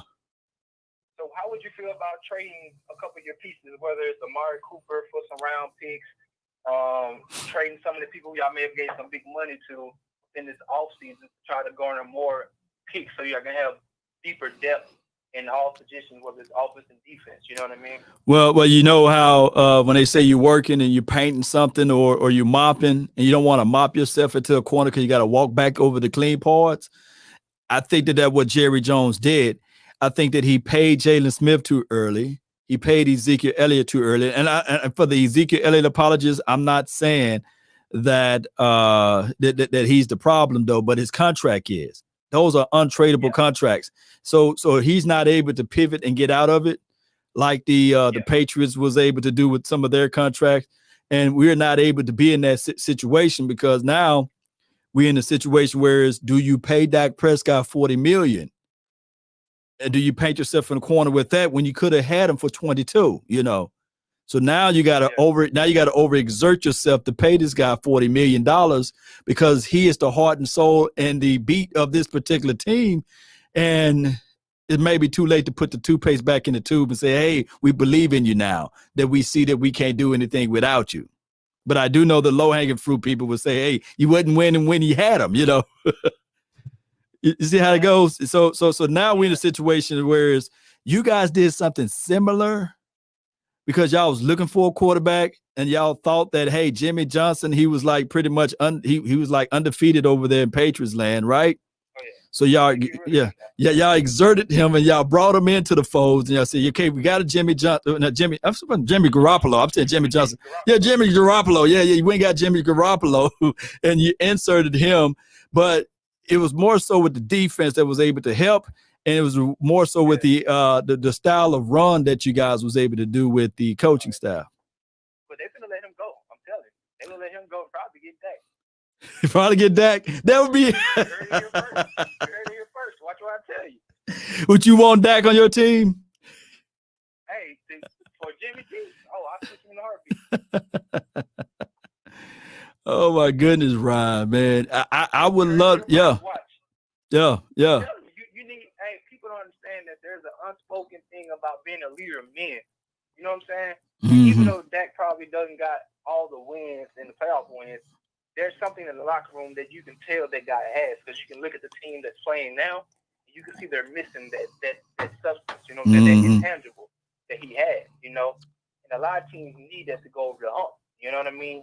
And so while they still have, you know how they say, we got to hit while the fire is hot, you know. And so I think some teams see the things that does bring, and they say, I'll pay for that. You know what I mean? Yeah. Compared to what Jerry Jones was waiting to do. Because we got all the other pieces that Dallas is trying to get. So they like, hey, forget that. Give them the money, and let's do this thing over again before we have to pay all these other people, you know? Yeah, true that. Man, it's a crazy situation. So if you're the coach of this team, you got, what, 3-4 more? You got a couple more games left in the season, and you are what your record are. How would you finish this out from the outside looking in with the Dallas Cowboys? I got to see what's on my depth chart, man. Well, there's players who I've had on my practice squad, players who haven't really got that many reps. I just need to see who are they? You know what I mean? I got to give them an opportunity, because if what I do have is getting me the same result, I have to humble myself, because they say humiliation comes before humility. The humiliation that has happened all year. You know what I mean? So now it's time for me to say, okay, what have I brought in to see what have I been scouting? And to see that the people who come out the practice squads or haven't been getting that many snaps, I gotta let them play, because what I have hasn't gotten the results that I desire. So if everybody that I bring in over the next 3 to 4 weeks is terrible and really ain't playing nothing, ain't really showing anything, that means me as an evaluator, I've been evaluating talent terribly. So now I gotta look in the mirror and say, okay, I gotta, whoever my scouts are, however I perceive people to be in these different positions, is wrong. I need to rethink these things, because I got to have a gym somewhere. You see what I'm saying? So one of these guys got to be the gym. So I have to have at least 1 or 2 gyms. So let me ask you this though. So is you the manager? Well, you can't be the manager. Who will make that decision? The coach or the general manager? To say, okay, you walk into the locker room, you say, oh, Jordan Lewis, I know this is a contract year for you, but I got to see who else I got on this team that can play. So you're going to bench. You're going to be hitting the bench. Xavier Woods, I know it's a contract year for you, but here's the bench. You just going to walk right in there and say, hey, here's the bench, right? I think Dallas should have done that week 3. Those big money players, I promise you now, if you'd have done that in week 3 and 4, when the inconsistency starting to happen, you put some of the big money players on the bench, be like, hey, I don't care how much I'm paying you for productivity. The whole locker room would stop and say, oh, crap, hold on. They ain't playing favorites. That means I get an opportunity, only making $800,000 a year. Oh, bump that. Give me this chance. Give me 64 snaps. Give me 70 snaps. Yeah. It's going to be crazy, Ryan. And I know that, you know, it's just one of those things where we would just have to wait and see how it's all done at the end of the year. And I just don't think that they would ever do that. I don't think that even I'm seeing some people saying that Will McClay, he's our one of our player directors right there, over there, assistant player directors. And of course, you have Stephen Jones, and you have Chris Hall, who is the scouting director there. So there's so many hands in the pot, but it's the person who make the final decision. Say, okay, this guy can play today, or this guy can play today. And I know a lot of people say, nah, Jerry don't do that, but Jerry came out several times saying that he does. Hey, you got to fire yourself then. I mean, because if you see the evaluation when people get hurt, and you keep plugging in and players aren't playing up to par, right? So it shouldn't be that much separation between your second and third player. You know what I mean? It's like, right, because it's football, injuries will happen. There's a reason why they have practice squad players and the depth that they do have in football, because it's a contact sport. So let's not be, you know what I'm saying? We have to be conscientious of that from the get-go. When we build the team, it's brick by brick, right? Right. You know what I mean? And so that should be something, like I said, and that's just smart football, period. You know what I mean? And right. So Jerry might have to look at himself and say, okay, it's about time for me to hand over my responsibilities over to somebody who has a keen eye on talent, or a keen eye on knowing how to put this person in a position to win. You know? But you know what? But you know what? I said ego is edging God out, right? And you remember the story? Was it Nebuchadnezzar? You know, he stood up and said, "This is what I've done. This is what I developed." He stood upon the providence and looked out and said, "This is what I've done." Right? and he got turned into a beast with wild fangs and ran into the woods. So I think that Jerry Jones will be that. He's that same guy. He stands up and say, "This is what I'm done." You know, he would never relinquish that power. But I see you got a little one over there crying. Yeah, all right, man. Y'all gonna have a good one, man. Appreciate you, bro. Salute. Peace. Oh my goodness, that's my brother Ryan, man. He called in. Always love when you hear your family member calling in, especially on this wonderful occasion, especially on this weekend. Normally we will be all together, but we doing this quarantine, and he's way out of state, so there's no way we can all rally together in Mississippi and have a good time. That brother football talk. Y'all know how it goes. It is what it is. Let me see. Dak is tougher than Romo. So Dak with his lame. I don't know, man. Both of those guys are football players. Judah King, shout out to you, man. He said Law knows the Bible. I don't know at all. I just read it. You know, some Cowboys get another bye week since they played Tuesday. Is it Tuesday? Okay. I feel what you're saying, Zay. Jerry is not going to pay Dak. We got the 682. Boy, hot line for your mind. 682, you're live. Hey, what's up, Paul, man? Talk to me. Yes, appreciate you. Hey, man, I got some history, man, with these guys, man. I've been looking at the Cowboys, man. I was a fan ever since the 70s, man. Wow. Yeah. Grew up here in Texas, man. Love Cowboy organization, man, but here's the history I have with him, man. I went to school actually with Stephen Jones. We played at the University of Arkansas. Stu Hopes brought us in, man, right? And Jerry, big time alumni up there at Arkansas and stuff, man. And one thing I got to say about the Jones family, man, just being sincere, they're golden, man. Real people. I know players now who played ball with me at Arkansas back in the days. They've been helping with drug addiction problems. Have nothing to do with football at all. These people reach out, help them, get them back on their feet. Got brothers, trying to start business and stuff like that here in the DFW area. They are definitely good people. Now, McCartney. Hold on before you go into that. Now I'm a registered business owner in the DFW area. I need to stop talking bad about them, right? And just say, hey man, I need some sponsorship over here. Help me out, huh? I need to reach out to Joneses, huh? I'm telling you, I know them. All right. The year I played, 1984. 1984. It was me, Steve Atwater. I know you know Steve Atwater. Oh yeah. Denver Broncos safety, okay. Steve Jones, Raven Cartwell. I'm just trying. Greg Lasker went to the Lasker, yeah. Round. And like I said, I grew up here in Texas, man, because they usually get about 13 players from the state of Texas, and the rest of the players they get from Arkansas. Most of the players, as you know, we were the Southwest Conference when I played the Hopes. So we played the 1 year on the Hopes. After Hopes left, Ken Hatfield came in, right? So Hatfield came in from the Air Force Academy. Whole different system. So it's similar to the same thing that's kind of happening with the Cowboys now. So Hatfield came in, ran off tons of great players, man, but they didn't fit that system. I mean, brothers from Houston, man, we had some big guys, but we were playing a different scheme.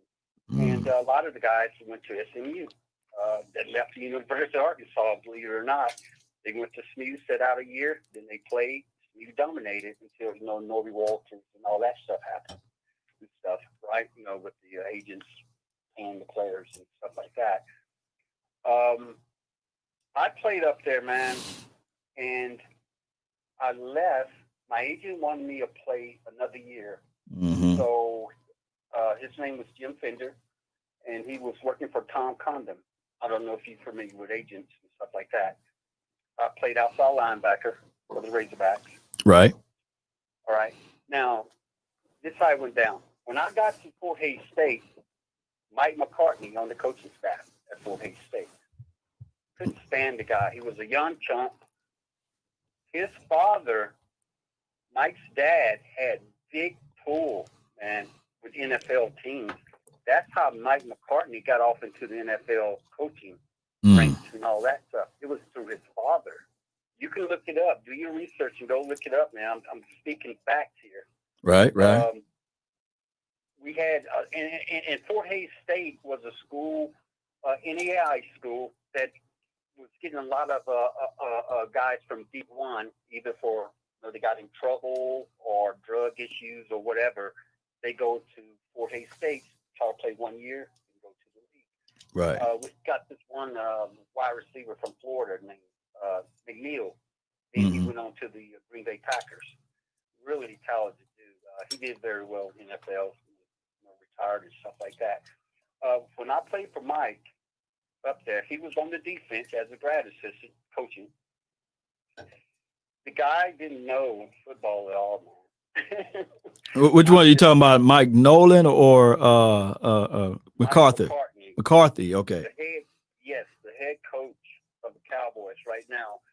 I went over and lived in Europe. I played NFL Europe ball. Actually, I won the practice squad for the Kansas City Chiefs on the Marty Ethel, sorry.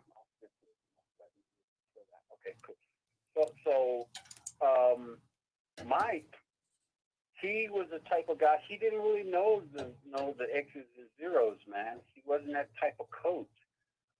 He was just going, like I said, off the law of his father. His father is a very powerful man, and I was really shocked when I saw him. I said, "Damn, how this guy?" Because he was with the Vikings, as an assistant coach, and then I think he was at San Francisco. I think McCartney was, and then he went on to got the Packers job and stuff, and they had the great quarterbacks and led them to a championship and the Super Bowl and stuff like that. I know that Jerry is turning a lot of the day-to-day concerns stuff like that. Steve makes a lot more calls than you guys think. Even though Jerry's on the radio, the 105.3 and all that stuff, Steven is the one that's a real big influencer of his father, and he has a lot of power now. Well, we do know that Stephen Jones got all of the majority of the power, and it was reported that Jay Glazer and Stephen Jones are close buddies. They work out together and during the off season, and even though Stephen Jones he don't compete or anything, but I guess they work out still. And he said, "Have you considered Mike McCarthy? He's been sitting out for a year and these sorts of things." And he leaned on Jay Glazer. And I know you probably be well aware of Jay Glazer. And that's how that relationship got involved. And I remember I was doing a video on this altogether about Urban Meyers. I wanted him to be in the system because he's not just a coach, he's a team builder. Every way he went, they were successful, and not just in one category. They were successful in special teams, they were successful in defense, as well as and they were successful in offense. So I was thinking that if we was going to bring in anybody, especially looking at the terrain that we have as options, I would want Urban Meyer over even the coach over there at OU. And it never subsided, because remember Urban Meyer, he went on Colin Cowherd's show, and he was saying that he would love to coach for the Cowboys. And I thought that would have been an indicator for them to bring him in, but they didn't even consider him at all.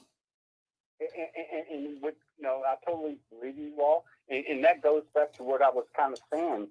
They are the type, the Joneses as the family, man, they're the type of people, like, if they know you and you're cool with them, they down with you, just like things was working out. And they're like, hey, give him a chance. And they look into it, like, it's more of a, like they don't do the research or vet the guy out for, you know what I mean? It's more of just on, like, word of mouth or kind of a friendship type of thing. And they do, that's why you see a lot of guys on the Cowboys team that then probably had, other opportunities, and they blow them, from drugs, alcohol, whatever, and the Cowboys give them a chance. No doubt, man. Hey, I got more people that want to call in, but man, that was a wonderful piece, man. I love you to call in some more, man, and give me some background stories, especially since you know Stephen Jones personally, and I'd love to get some more of those insights. But I really appreciate you for calling in from the 682. Appreciate it. Give him a war chat. Yeah, good call, man. I let him go over because I love stories. I love people when they give the storyline. I know I cut them off, what have you, but I love stories. I love when people can tell a story, and that's why I let him go for a little extra. 843, you're live. What was good with you, love? And nothing to it, man. Talk to me, brother. Man, I think we should just play some of our younger guys, man, to finish up the rest of the season. With Zach Martin going, that was a step up our offensive line, as you can see from last week to this week, man. When Zach Martin got the right tackle, that made a big difference. Now he's going. There's no running lanes. Andy Dalton, he played all right. He had time on some plays, but he held the ball too long. I think if Dak Prescott was in the offense, man, you know how to utilize our players more, man. Yeah. I'm not the biggest Dak fan, but I want him back, man. I want him back here. Antoine, I know, man. You've been following this show at least from 2016, and you used to give me all of the battle stats, and I always kept everything objective with it. And you brought up the points with Ezekiel Elliott versus Dak Prescott, and Dak Prescott versus Ezekiel Elliott. But now it's at the point that we're looking at it like, Dak Prescott is the heart and soul of this team, but now it's time to pay. And I don't know what the Jones is going to do. We always look at the Jones like, man, what are you going to do? And we would never know. Right now, the good coaching staff we got, I don't see a younger quarterback coming in here and pick up this offense like that, especially with the offensive line the way it is right now. I know I started coming back, but he's still not going to pick up this offense like that can. No. Unless fans want to wait 3-4 years down the road to win some games and waste Tyron Smith and the other players we got, that's stupid, man. Yeah. Now, here's the thing. So next year, we don't know whether or not Tyron Smith is going to play 16 weeks. We still have a big reservations on La'el Collins and Zach Martin right now. I hope that all is well with him. Yes, he should be back. But it just seems as if, though, everything is crumbling right in front of our faces with this offense. And maybe, just maybe, as it relates to the front five, maybe they go out there and draft a person. But I believe that he wants butts and seats.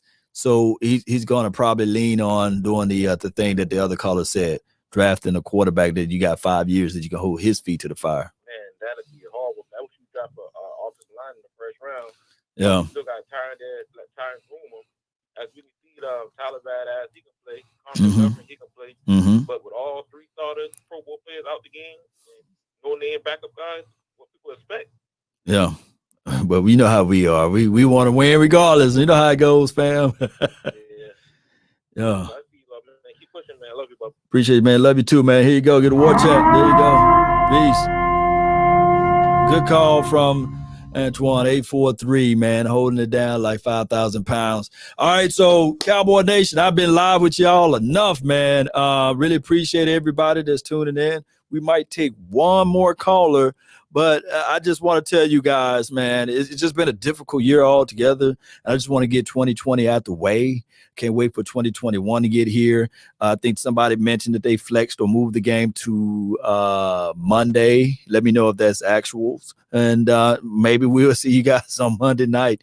I hate doing Monday night football because it'd be up all night with the pregame, postgame, and stuff like that. But if they move it to the nighttime for your mind, it's still good. Smith, really appreciate you tuning in. This is Waleed. Thank you. As long as the Eagles don't win, I can get offensive line quarterback. We Gucci. Yeah. East Side saying go Texas. Whatever y'all do over there, man, may God bless the Texans. Maybe a team from so they flexed it to Tuesday night. God bless you. Yes, indeed, Michael. All right, so let's get this thing going one way or another. Let me just end the phone lines. How about that? Let me just cut it off. So I won't be. Yeah, there we go. Hey, it is what it is, Cowboy Nation. If you want a thing bad enough to go out and fight for it, to work day and night for it, to give up your time and your peace and your sleep for it, if all of your desires of it makes you quite mad enough that you don't get tired of it, and it makes you hold all other things tawdry and cheap for it, if life itself seems empty and useless without it, and all that you scheme and dream is about it, if you'll gladly go out and sweat for it and fret for it and plan for it and lose all terror of God or man for it, if you would simply, Cowboy Nation, if you would simply go after the thing that you want with all of your capacity, strength, and scarcity, with faith, hope, and confidence, and stern pertinacity, if neither cold, poverty, or famish or fame can turn you away from the thing you want, if dogged and grim and besieged and beset it, with the help of Almighty Cowboy Nation, you all will get it. Don't just apply it to the Cowboys philosophy. Apply it to anything that you do. If you want to be great in life, just start it now. Don't think about it. Don't wait on it. Don't try to say, okay, I'm going to wait next week. I'm going to wait next month. I'm going to wait next year. Start it now. Start it now. Everybody wants a six-pack. Everybody want to get trim. Everybody want to be in shape. And they say, well, I'm going to wait to the new year. I'm going to wait to next year. No, you can start it right now. You can get it on right now. And that's just how you shape and reform your mind to it. It's all in the mind. It's all about elevating your mind. It's all about elevating your thoughts. I know, Cowboy Nation, right now, even looking at this team, we're down and out. We broke, busted, and disgusted. We have no chance of changing anything from our perspectives. We can only be at the whims of the Jerry Joneses, right? And the Stephen Jones and the Charlotte Jones and Jerry Jr., the Joneses family, collectively speaking. We can't change anything. We can just sit back and watch and root for this team. And shout out to everybody, because we didn't fold up like a wallet. We still sitting here saying, go Cowboys. We still going to be watching the team on Sunday or Monday or Tuesday or Thursday night, whenever they decide to play. So that's just how it goes. We don't fold up, man. I really appreciate you all. And I'm always going to keep my head leveled, stay positive about it. Even though we're down, there's some growth that we can see out of it. Shout out to Randy Gregory. Remember, he was talking about before the start of the season, he was in a depressed state. He suffering through bipolarism. Now he's back out there making plays. You know, see how life is, huh? You see how everything go? We need defense. Dak is amazing quarterback, but he can't save this sinking ship. We need defense. I agree, Smith. If we can find a way to get defense, I'm going to say this again, and I know a lot of people are going to go over your head. I've seen Brad Johnson win a Super Bowl. I've seen Trent Difford win a Super Bowl. I've seen Joe Flacco win a Super Bowl. I've seen Eli win multiple Super Bowls. And it was all on the whim of their defense. We even saw Nick Foles win a Super Bowl, right? We saw Nick Foles win a Super Bowl. Shout out to all of the Eagles that's here, right? And we know that defense wins championships. So let's go out there and let's better the best. Let's go get some defense. Let's get on out of here, Cowboy Nation. Let me play this outro music and get on out of here. But I really love y'all, man. I really appreciate you all.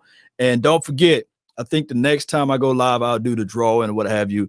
And let me see if I can pull it up, what I got. If you made the donation to help elevate the nation, I know it's hard. It's hard to rely on Cheeto Woozier, Jordan Hill Pocket Lewis, Xavier Wood to cover. But guess what? Law got you. I can keep you covered. I can keep you covered over here. I keep you covered over here. Cowboy Nation. Here you go. Yeah. I keep you covered over here. We go. Yeah. I got a blanket over here that can cover you. And we're going to be giving it away. For those who made the donations, for those who support the channel on the Facebook group, we will be giving it away. We will do the drawing. Hopefully the next time I go live. Really appreciate you all. With my outro music, let's get on out of here. Really appreciate you all again. Here we go. It's playing somewhere. Here we go. Yeah. Y'all hear it coming in? Let me know if y'all can hear it coming in. Yeah. Hey. Let me see some fire emojis. Ain't no party like a cowboy party, 'cause a cowboy party don't stop. Yeah.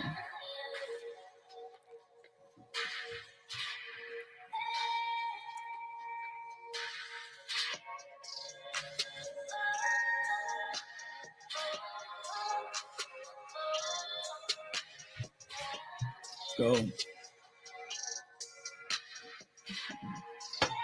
There we go. Yeah. Yeah.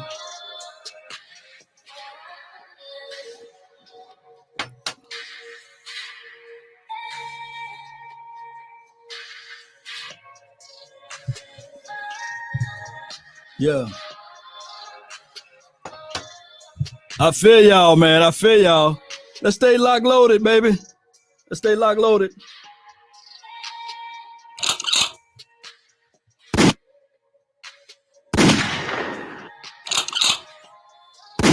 Let's go. Let's go, Cowboy Nation. Let's go.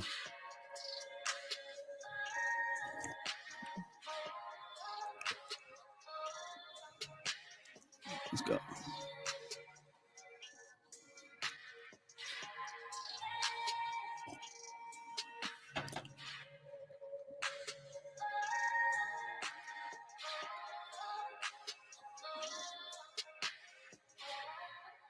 Yeah. Yeah.